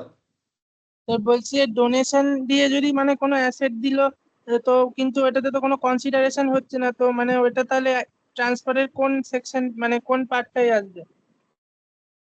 ডোনেশন দিলে কোনো কনসিডারেশন আসছে না, তাহলে এটা ট্রান্সফারের কোন পার্টে আসবে? তুই যদি ডোনেট করে দিস তোর অ্যাসেটটা, তাহলে সেটা ট্রান্সফার হবে। এবারে তো যদি কোনো কনসিডারেশন না থাকলে তাহলে কোনো গেন থাকবে না, আর যদি গেন না থাকে তাহলে আমি এটাকে কি বলবো, তা গেন না থাকলে কোনো ট্যাক্স দেবো না। ও হ্যাঁ, আমার कैपिटल गेन হওয়ার জন্য তো আমার गेन होता है। अगर मैं किसी को कुछ डोनेट कर रहा हूँ, बदले में मैं कुछ लूंगा क्या? नहीं ना। तो जब गेन ही नहीं है, तो जब गेन ही नहीं है तो टैक्स क्यों दूं? उल्टा স্যার उल्टा अगर मेरे को, मैं डोनेशन ऐसे जगह में दे रहा हूँ, ठीक है, जो कि जिसमें, हाँ बोलो, गवर्नमेंट मतलब इनकम टैक्स हम पढ़ रहे थे 80C से 80U के अंदर, जहाँ पर गवर्नमेंट ये नहीं बोले कि मेरा रिकॉग्नाइज डोनेशन का क्राइटेरिया है, तब तक डोनेशन पर भी टैक्स लगेगा उसमें। हाँ और जहाँ पर गवर्नमेंट नोटिफाई करता है कि हाँ आप दे सकते हो, उस डोनेशन को हम लोग उसका डिडक्शन ले सकते हैं टोटल इनकम के ऊपर, यस ठीक है। जैसे मानो तुमने किसी मंदिर को, ठीक है, जो गवर्नमेंट रजिस्टर्ड है, मैंने गवर्नमेंट के अंदर 80C से 80U के अंदर वो रजिस्टर्ड है, आगे पढ़ेंगे डिडक्शन चैप्टर, तो उसमें बताया जाता है कि कौन से मंदिर, मस्जिद, गिरजा, जिसको भी तुम डोनेट करो, क्या वो गवर्नमेंट अप्रूवल में आता है। अगर तुम उनको डोनेट करते हो 50%, किसी किसी केस में 100% ऑफ दैट अमाउंट तुम डिडक्शन के तौर पर दिखा सकते हो, ठीक है। बट डोनेशन पे तो गेन ही नहीं है, तो की बोल बोल। अच्छा, अनेक বলতে क्वेश्चन চাচ্ছিলেন যে ওইটা বুঝতে পেরেছি, ওই যে মানে কোনো কিছু দিল তার বদলে ওর নাম লেখা থাকলো সারা জীবন, ওটা তো জিএসটি। ওটা তো জিএসটি তে চলে যাবে, ওটা তো জিএসটি, তুই যেটা বলছিস ওটা জিএসটি। अच्छा, flat in cooperative society, bonus share समझ गए ना sir? Period of holding shall be record from the date of allotment of share in society and will end with the date of transfer. जिस दिन तुम्हें society में flat मिला उस दिन से लेके जब तक तुम उसको होल्ड करके बेचते नहीं हो तब तक तुमका उसका होल्डिंग माना जाएगा। अब अगर नॉर्मली कोऑपरेटिव सोसाइटी के केस में होल्डिंग पीरियड का क्या है, 3 साल ना, देखो अगर मैं बिल्डिंग की है कितना बोले, लैंड और बिल्डिंग के केस में 24 मंथ्स, और अदर कैपिटल एसेट होगा तो 36 मंथ, तो लैंड बिल्डिंग के केस में 24 मंथ्स ही माना जाएगा। बस आपको बस हाँ 24 मंथ है, ये सब बिल्डिंग है। बिल्डिंग है ना। तो बेसिकली ये इस तरह से तुमको जवाब देना, ठीक है।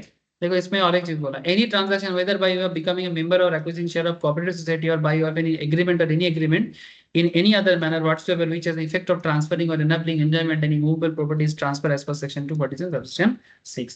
Hence it is possible to take a view that any date from which such right is obtained may be taken as date of acquisition. माने अगर किसी पर्टिकुलर डेट से उसको राइट मिल जाता है तो वो डेट को हम लोग होल्डिंग पीरियड के अंदर काउंट करते हैं, ठीक है। तो ये है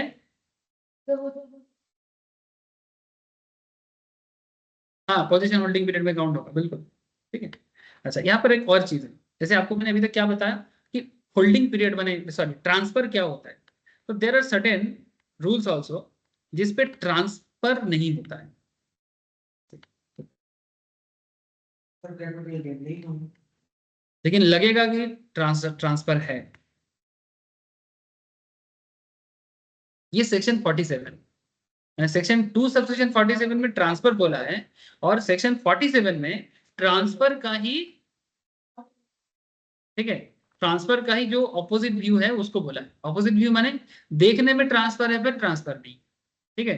जैसे ये सब बातचीत थोड़ा बहुत हो रहा था स्टार्टिंग में। Section 47 specify certain transaction which will not be regarded as transfer for the purpose of capital gain tax, जैसे कि टोटल और पार्शियल पार्टीशन ऑफ ईच, जैसे हिंदू अनडिवाइडेड फैमिली बंटवारा चल रहा है, ठीक है। तो बंटवारा में एक भाई दूसरा भाई तीसरा भाई के बीच में सब प्रॉपर्टी ट्रांसफर हो रहा है, ठीक है। बाप मानो 3 भाई को अलग अलग करके दे रहा है, तो ये ट्रांसफर नहीं है। Any distribution of capital asset on total और partition of HUF section 47 subsection 1 के तहत is not a transfer. Gift और विल और एन इररिवोकेबल ट्रस्ट, ठीक है। गिफ्ट और विल और एन इररिवोकेबल ट्रस्ट माने जो रिवोक नहीं हो सकता, माने कैंसिल नहीं हो सकता, उसको इररिवोक बोलते हैं। Any transfer of a capital asset under a gift or will or an irrevocable trust, however, this clause shall not be include transfer under a gift or a trust of capital asset being shared, debenture, warrant allotted by a company directly or indirectly to its employee under the employee stock option plan, जो हम लोग वहां पर पढ़ते हैं, और scheme offered by its employee in accordance with the guidelines issued by the central government। माने ये जो ESOP वगैरह दिया जाता है वो इसके अंदर नहीं आता, वो ट्रांसफर में आता है, ठीक है। बेसिकली इसको छोड़ के ESOP वगैरह छोड़ के, ठीक है, या डिवेंचर वगैरह जो कंपनी अपने एम्प्लॉइज के नाम पे इशू कर रहा है उसको छोड़ के बाकी जो भी चीजें कैपिटल एसेट अगर वो है, ठीक है, गिफ्ट के नाम पे किसी को दे रहे हो, ठीक है, कैपिटल एसेट गिफ्ट के नाम पे दे रहे हो तो वो भी कैपिटल गेन क्रिएट नहीं करता, ठीक है। गिफ्ट का एक दूसरा पॉइंट है जो हम लोग अदर सोर्स में पढ़ेंगे। नॉर्मली गिफ्ट टैक्सेबल नहीं है, but there are certain conditions जहां पर गिफ्ट भी टैक्सेबल हो जाता है और वो कैपिटल गेन नहीं होता, वो अदर सोर्स में टैक्सेबल। 50,000 के ऊपर का वैल्यू होने से, ठीक है। शादी ब्याह में अगर मिले तो छोड़ो, लेकिन अगर शादी ब्याह के बाहर कहीं मिले, जैसे ऑफिस का बॉस दे रहा है, ठीक है, या कोई पेशेंट अपने डॉक्टर को दे रहा है, ठीक है, खुशी से देता है ना, ये सब केस में ये सब जो गिफ्ट है, ये सब गिफ्ट भी टैक्सेबल हो सकता है। तो वो सब बात हम लोग अभी नहीं करेंगे सर, अदर सोर्स में करेंगे। बट बेसिकली आपको मैं ये कहना चाहा, यहाँ पर गिफ्ट कैपिटल गेन नहीं होता, लेकिन गिफ्ट अदर सोर्स में टैक्सेबल हो सकता है with certain conditions. Normally gift tax नहीं होता है। उसमें भी तो इनकम टैक्स में सैलरी पे भी तो गिफ्ट वाउचर में तो 10,000 में टैक्स मतलब अभी वैसा ही चीज है, लेकिन वो अदर सोर्स में वहां पर ज्यादा डिटेल्स में हम लोग ट्रीट करेंगे। अच्छा, जैसे यहाँ पर और एक पॉइंट है, transfer of capital asset by holding company to its fully owned Indian subsidiary company. Transfer of capital asset by holding company to its wholly owned Indian subsidiary company. Any transfer of capital asset by a company to its subsidiary company. Section 47 subsection 4 में बोलता है क्या condition है, parent company और its nominee. Parent company माने जैसे मैंने बोला था ना, बाप कंपनी और बेटा कंपनी। होल्डिंग माने बाप कंपनी और सब्सिडरी माने बेटा कंपनी। तो यहाँ पर पेरेंट माने बाप कंपनी का बात कर रहा है। द पेरेंट कंपनी और its nominee must hold the whole of the shares of the subsidiary company. माने जैसे मानो जैसे टाटा कंपनी का बहुत सारे कंपनी में होल्डिंग है, जैसे एग्जांपल के तौर पे मैं आपको बिग बास्केट का एग्जांपल दे देता हूं। सर फुल्ली उनका होली ऑन सब्सिडीज होना चाहिए। हाँ, होल्डी ओन्ड होना चाहिए, वही चीज मैं आपको समझा। हाँ, जैसे टाटा कंपनी का बिग बास्केट में शेयर होल्डिंग है पर 68% है, ये नहीं चलेगा। लेकिन देयर इज अ टाटा का कुछ ब्रांड जैसे सोनाटा, ये पहले टाटा का नहीं था, ठीक है, तो सोनाटा को टाटा ने 100% ओन किया है, ठीक है, तो जिस कंपनी में टाटा का 100% ओनिंग रहेगा, ठीक है, उसी कंपनी को वही वो वाला सब्सिडियरी होना पड़ेगा। ठीक है, जैसे मानो अगर टाटा कंपनी बिग बास्केट को कर रहा है तो होल्ली ओन्ड तो नहीं है, तो क्या बोलते हैं, पेरेंट कंपनी और its nominee must hold the whole of the shares of the subsidiary company, तो जाके हम इसे ट्रांसफर ट्रीट नहीं करेंगे। The subsidiary company must be an Indian company होना जरूरी है। अगर सब्सिडियरी कंपनी कोई फॉरेन कंपनी हो तो नहीं चलेगा। तो transfer of capital asset by holding company to its wholly owned Indian subsidiary company, तो ये ट्रांसफर नहीं है, समझे। सेक्शन 47 सेक्शन मैंने पूरा पूरी अपना बच्चा होना चाहिए तो ट्रांसफर नहीं होगा। बिग बास्केट के केस में ट्रांसफर माने, क्योंकि ये सौतेला है, सौतेला बच्चा होने से नहीं होगा, एकदम पूरा पूरी अपना होना चाहिए। सौतेला मैंने गोद लिया हुआ, पूरा पूरी अपना नहीं किया, 68% मैंने अभी भी 32% नहीं है ना, मैंने सौतेला हो गया, पूरा अपना नहीं है। अगर 100% ऑन कर लेता तो पूरा पूरी अपना बच्चा होगा, तो पूरा अपना बच्चा होगा, ट्रांसफर करो कोई इशू नहीं है। लेकिन पूरा बच्चा नहीं है अपना, तो फिर वो ट्रांसफर माना जा सकता, मैंने माना जाएगा। समझ रहे हैं, एक ट्रांसफर कैसे माथा खराब कर रहा है, देख रहे हैं। हाँ, सेल हो जाता, ट्रांसफर हो जाता, बात खत्म। हाँ, अब बिजनेस का कॉम्प्लेक्सिटी भी आप लोगों को भी माथा खराब करते हैं, और इसलिए हमें भी टीचर बना देता है। Transfer of capital asset by a subsidiary company to its 100% holding company being an Indian company. Any transfer of capital asset by the subsidiary company to the holding company, ये भी same to same 47(5). The whole of share of the subsidiary company must be held by the holding company। मैंने वही बात को घुमा के बोल रहा है, ठीक है, और holding company must be an Indian company. यहाँ पर हाँ, वाइस वर्सा लिखने से फिर बोलेगा मतलब नहीं समझे, मैंने लॉ बोल सकता है, ठीक है, इसलिए बोल दिया। अच्छा, एग्जामिनेशन मेंशन इन 3 और 4 above will not apply if a capital asset is transferred as stock in trade। ये जो 3 और 4 नंबर वाला एग्जांपल हम लोग पढ़े, अगर मानो कोई कैपिटल एसेट को स्टॉक इन ट्रेड करके ट्रांसफर कर रहा है तो फिर तब ये ट्रांसफर नहीं माने, तब वो ट्रांसफर माना जाएगा। क्योंकि कैपिटल एसेट को स्टॉक इन ट्रेड का मतलब क्या है कि जो आपका कैपिटल एसेट है उसको आप अपने धंधे का प्रोडक्ट बना दें। जैसे आपको मैं बोल रहा था ना कि मेरा दादाजी का एक फर्नीचर था, मैं लालची बंदा दादाजी का फर्नीचर को अपनी दुकान में बेचने के लिए आ गया, तो पहले वो मेरा कैपिटल एसेट था, अभी वो मेरा दुकान का स्टॉक बन गया, वो ट्रांसफर है। चाहे वो होल्डिंग सब्सिडियरी किसी भी कॉन्सेप्ट में चले, फर्क नहीं पड़ता।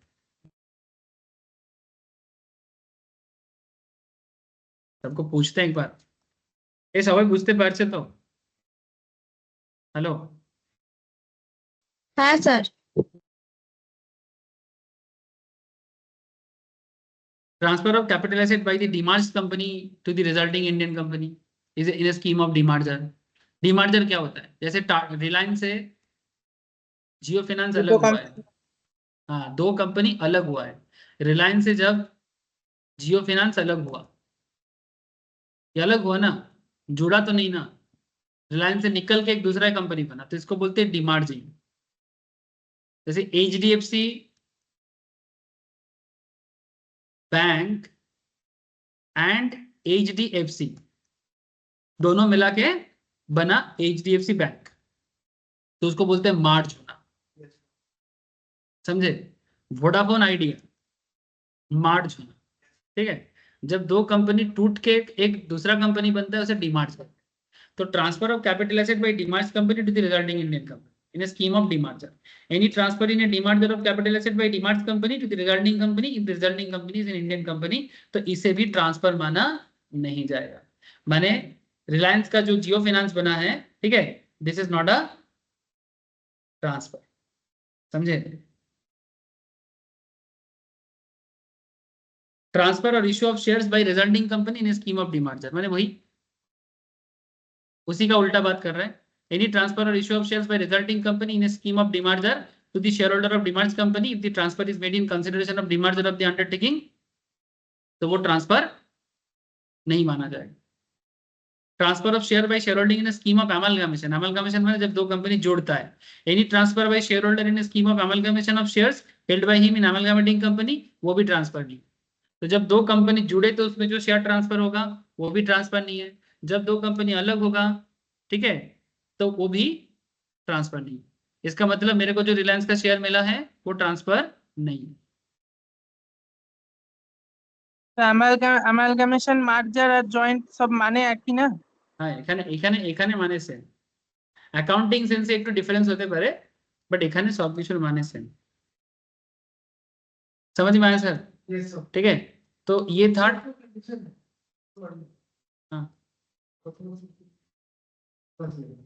The transfer is made in consideration of the allotment to whom of any shares in the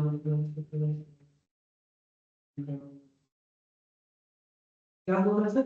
मैंने समझा देता हूँ। यहाँ पर जो कंडीशन दिया है, the transfer is made in consideration of the allotment to him of any shares in the amalgamated company. Amalgamated company माने जब दो कंपनी मिलता है, से फॉर एग्जांपल वोडाफोन और आइडिया अगर मिल रहा है, वोडाफोन आइडिया मिलकर एक कंपनी बना रहे हैं, तो उसको हम लोग क्या बोल सकते हैं? अमलगमेट बोल सकते हैं। The transfer is made in consideration of the allotment to him of any shares in the amalgamated company. माने जो नया कंपनी बना उसमें तुमको कोई शेयर मिला, except where the shareholder itself is the amalgamated company। माने जो शेयर होल्डर है वो खुद ही अगर amalgamated कंपनी है, तो माने कॉन्सेप्ट इज लाइक कि ए एंड बी जुड़ के एक एबी लिमिटेड बन रहा है, ठीक है। अब point is a transfer is made in consideration of the allotment to him of any shares in the amalgamated company. माने बी लिमिटेड अभी ना तो ए लिमिटेड अकेला है ना तो बी लिमिटेड अकेला है, लेकिन यहाँ पर मानो बी को शेयर मिला है, बी को शेयर मिला है, लेकिन बी खुद ही तो अमलगमेटेड पार्ट है।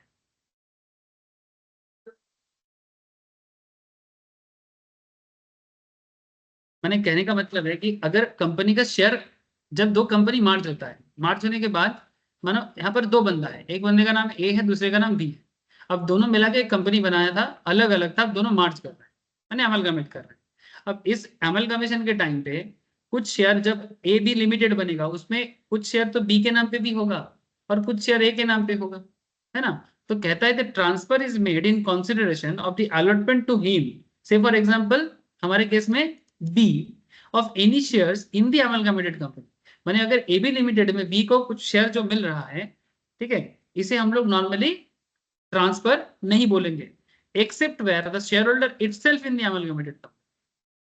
shareholder itself is the amalgamated company। माने अगर यहाँ पर शेयर होल्डर कौन है, एबी लिमिटेड में अगर दो बंदा है तो शेयर होल्डर कौन है? बी। माने ए भी शेयर होल्डर है, बी भी शेयर होल्डर है। तो अगर बी खुद अमलगमेटेड कंपनी का ही एक हिस्सा है तो उसे हम लोग क्या बोल देंगे? ट्रांसफर। अगर किसी और को मिले, जैसे मानो मेरे को अगर मिलता, अगर जैसे मानो मैं इन कंपनी का कोई ट्रांसफर अमलगमेशन का शेयर मेरे को मिलता, अगर मैं भी उसका था, लेकिन मैं उसका कोई हिस्सा नहीं, मैं एबी लिमिटेड का कोई पार्ट नहीं है, तो फिर वो ट्रांसफर। समझ में आ रहा है सर? ठीक है। और अमलगमेटेड कंपनी क्या होना चाहिए? एक एग्जांपल यहाँ पर दिया, चलो देखते हैं।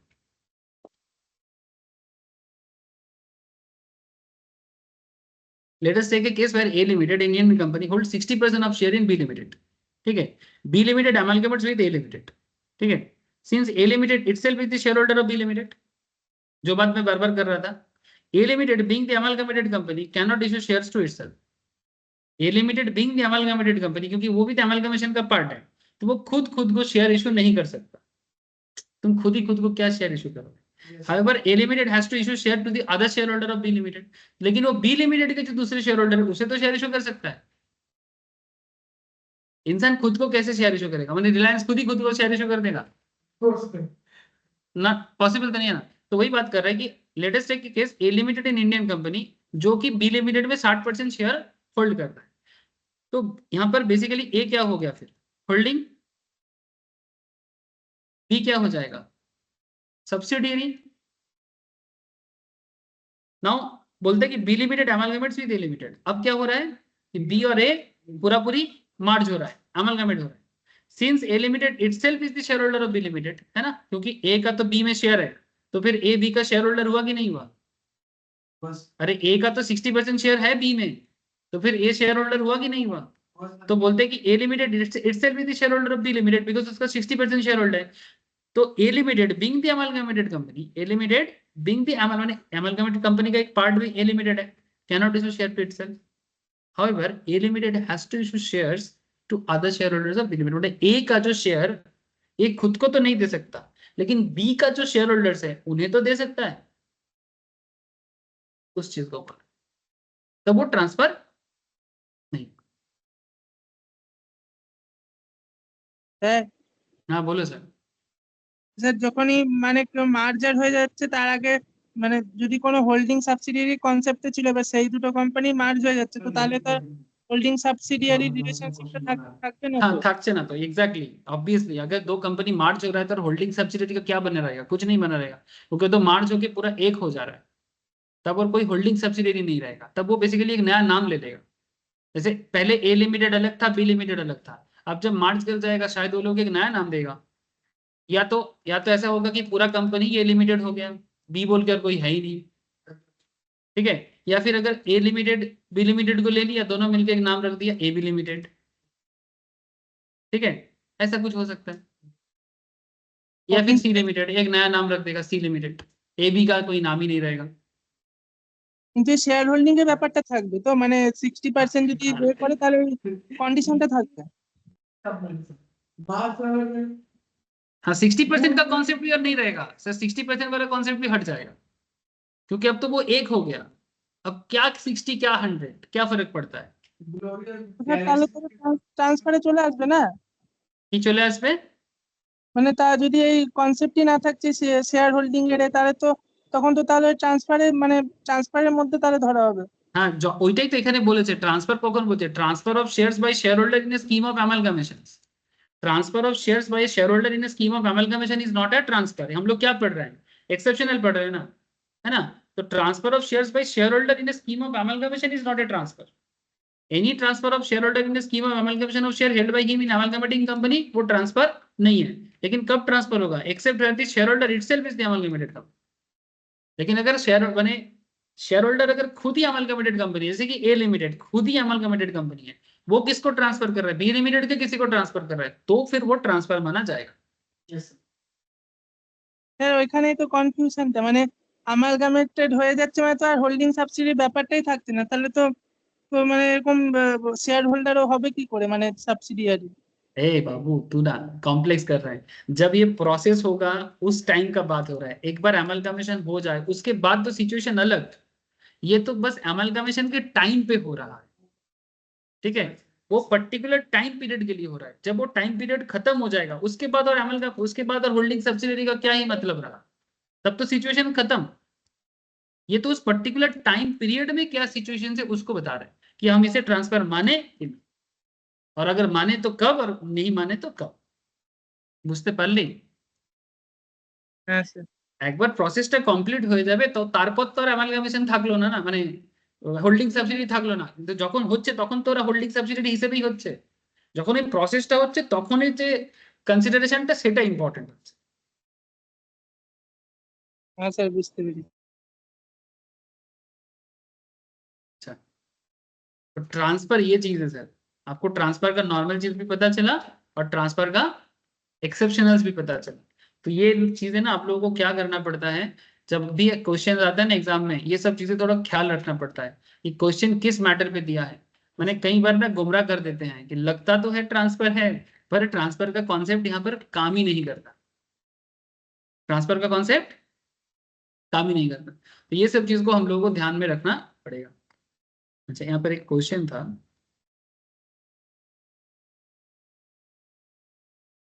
एक इजी क्वेश्चन था, जैसे ये देखो, क्या बोला, since car is a personal asset, sorry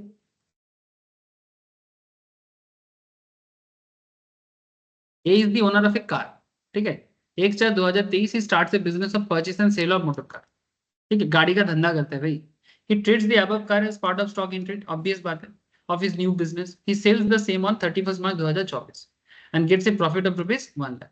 Discuss the tax implication in his hands in the under the head capital gain. Since car is a personal asset, conversion of treatment of same as stock in trade of his business will not be trapped by the provision of section 45 subsection 2. Hence A is not liable to capital gain tax. मैं आप लोगों को जब definition लिखाया था वहां पर car को कहीं पर हम लोगों ने कैपिटल एसेट के बारे में बोला था,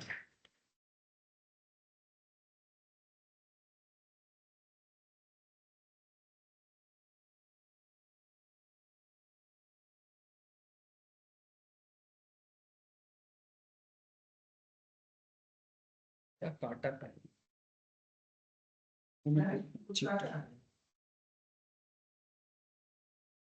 चीटी था लगा, काट के चला गया, जो भी हो, समझ में आया सर? क्योंकि कार कैपिटल एसेट नहीं है। जब car capital asset excludes personal effects that is moving property other than jewelry, drawings, art, etc. ठीक है, वो जो पॉइंट कार मेरा पर्सनल इफेक्ट्स है और मूविंग प्रॉपर्टी तो वो नहीं आएगा, इसलिए वो कैपिटल एसेट में नहीं है। अगर वो कैपिटल एसेट में नहीं है तो उसको सेल करके अगर मैं उसको स्टॉक इन ट्रेड में भी ट्रांसफर करता हूँ और उसमें जो प्रॉफिट करता हूँ, बिजनेस इनकम हो सकता है, बट कैपिटल गेन के अंदर काउंट नहीं। तो सर ये तो बोल नहीं सकते कैपिटल excludes personal हाँ, effects सिंपल, इसका आंसर दो लाइन में होगा। Since car is a personal asset, conversion of treatment of stock same as stock in trade of his business will not be trapped by the provision of section 45(2). मैंने इस trap में हम लोग नहीं पढ़ेंगे, and he is not liable to capital gain tax। अगर exam में पूछे तो मार्क्स के लिए यही लिख दे हाँ, यही लिखना पड़ेगा बस। अब उतना बड़ा सब कुछ लिख दिया ना ना कुछ भी नहीं, क्योंकि तुम शॉर्ट में लिखो ना, छोटा सा क्वेश्चन है। हाँ, बिजनेस इनकम में दिखाएगा, पीजीपी में आएगा, टर्नओवर में आएगा, कैपिटल गेन में नहीं आएगा। क्या बोला? Discuss the tax implication in his hands under the head capital gain बोला, तो कैपिटल गेन में इम्प्लीकेशन नहीं आएगा, पीजीपी में आ सकता है, पीजीपी में बिल्कुल आएगा। कार बेच के जो प्रॉफिट होगा वो तो पीजीपी में शो तो होगा सर, लेकिन वो प्रॉफिट में चला जाएगा, वो बिजनेस होगा, लेकिन वो यहाँ पर नहीं आएगा क्योंकि कार यहाँ पर उसका पर्सनल एसेट है, कैपिटल एसेट नहीं है। क्योंकि कार तो पर्सनल इंपैक्ट में अंदर आता है ना, एक्सेप्ट ज्वेलरी वगैरह को छोड़ के बाकी सब चीजें क्या होता है? कैपिटल एसेट होता है। इसी पॉइंट पे दूसरा क्वेश्चन देखो, x convert is capital asset जिसको उसने एक्वायर किया था जून 10 2005 को, कितने में किया था? 60,000 में किया था। फिर उसको कन्वर्ट कर रहे हैं स्टॉक इन ट्रेड में मार्च 10 2023 को। The fair market value on the date of the above conversion was 5,50,000। जिस दिन वो कन्वर्ट कर रहा है उस दिन का क्या वैल्यू है? 5,50,000। He subsequently sells the stock in trade so converted for rupees 6 lakh। ध्यान से सुनना, the fair market value of the date of the above conversion was 5,50,000। बाद में उसने क्या किया? He subsequently sells the stock in trade, जो उसने स्टॉक इन ट्रेड को कन्वर्ट किया था उसको बेचा मार्केट में 6 लाख। कब बेचा? जून 10 2023 को, जून 10 2023 को। Discuss the year of chargeability of capital gain and business. इसमें दो पॉइंट है। एक चीज देखो, यहाँ पर कार नहीं था, क्या बोला था? Convert is capital asset into stock in trade, ठीक है। लेकिन यहाँ पर दो चीज एक साथ आ रहा है। यहाँ पर कैपिटल गेन का भी चार्ज होगा और बिजनेस का भी हिसाब होगा। तो पहले कैपिटल गेन को समझो। Since the capital asset is converted into stock in trade during the previous year, ये ट्रांसफर कहलाता है।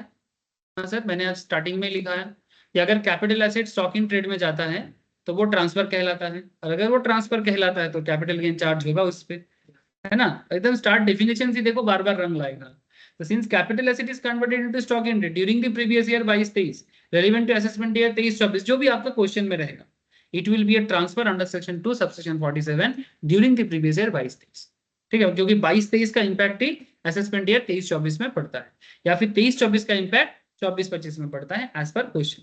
However, the profits arising from the above conversion will be chargeable to tax assessment year 24-25। उसने profit कब कमाया?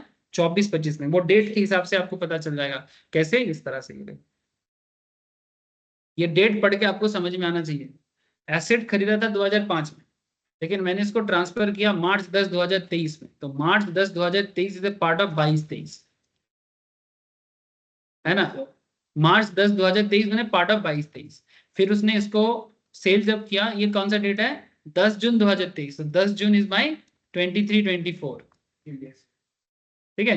23-24 मेरा assessment year है, लेकिन जब मैं सेल कर रहा हूँ वो मेरा सेल का प्रीवियस ईयर है, और जब मैंने इसको ट्रांसफर किया तब ये 22-23 का ईयर था। तो आपको ये सब हिसाब थोड़ा दिमाग में रखना पड़ेगा, क्योंकि आपको ना एक पर्टिकुलर ईयर का ही टैक्स लायबिलिटी देना पड़ता है, ठीक है।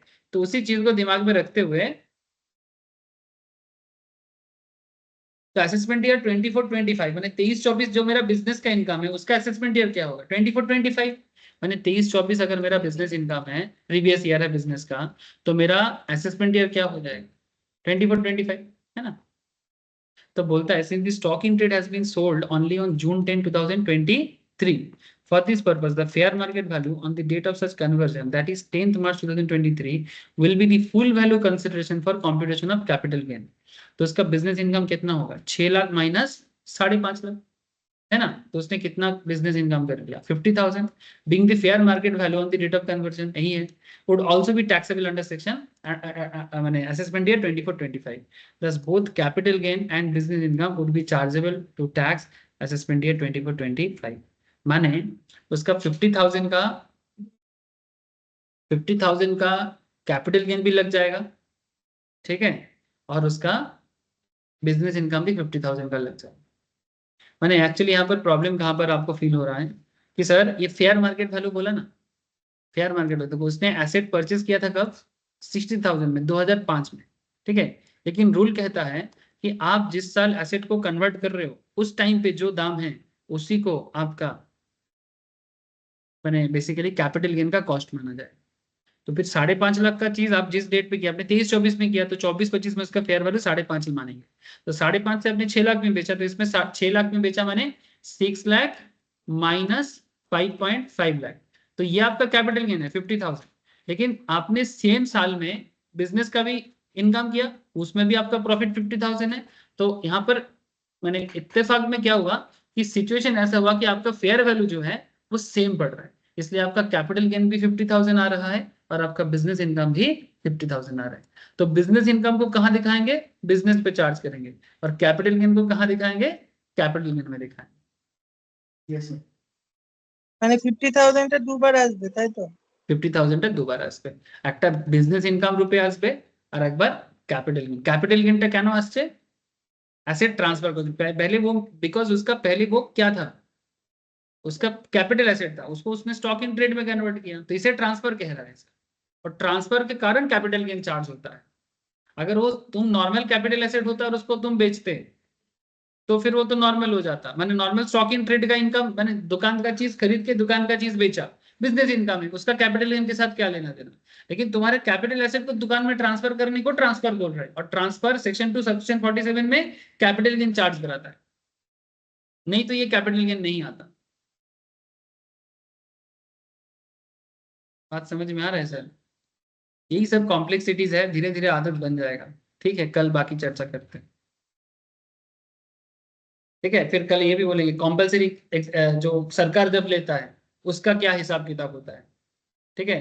फिर सरकार लेने के बाद किसी ने बोला कि हमने सरकार ने हमको कम दिया है जो देना चाहिए था उतना नहीं दिया तो फिर पब्लिक कोर्ट में केस करता है फिर कोर्ट एक्स्ट्रा पेमेंट करने के लिए सरकार को बोलता है उसका क्या हिसाब होगा ठीक है। डोंट वरी सर हर एक चैप्टर आपको जिंदगी का कुछ काम का ही चीज सिखाते हैं जब सीख जाओगे ना तो आपको धीरे धीरे देखना ग्रिप आएगा और मजा आएगा। हाँ आज का session completed sir big four में एक सेकंड कंप्लीट करके छोड़ते हैं फिर क्वेश्चन देते हाँ यस हैं। तुम लोगों को ठीक है समझ में आया হ্যাঁ স্যার हाँ सर ओके सर ठीक है फिर पढ़ते रहो घर पे बाकी चर्चा कल करते हैं। आ जाओ सर कल ऑफलाइन में आप लोग ठीक है। Thank you bye sir bye sir bye sir bye sir sir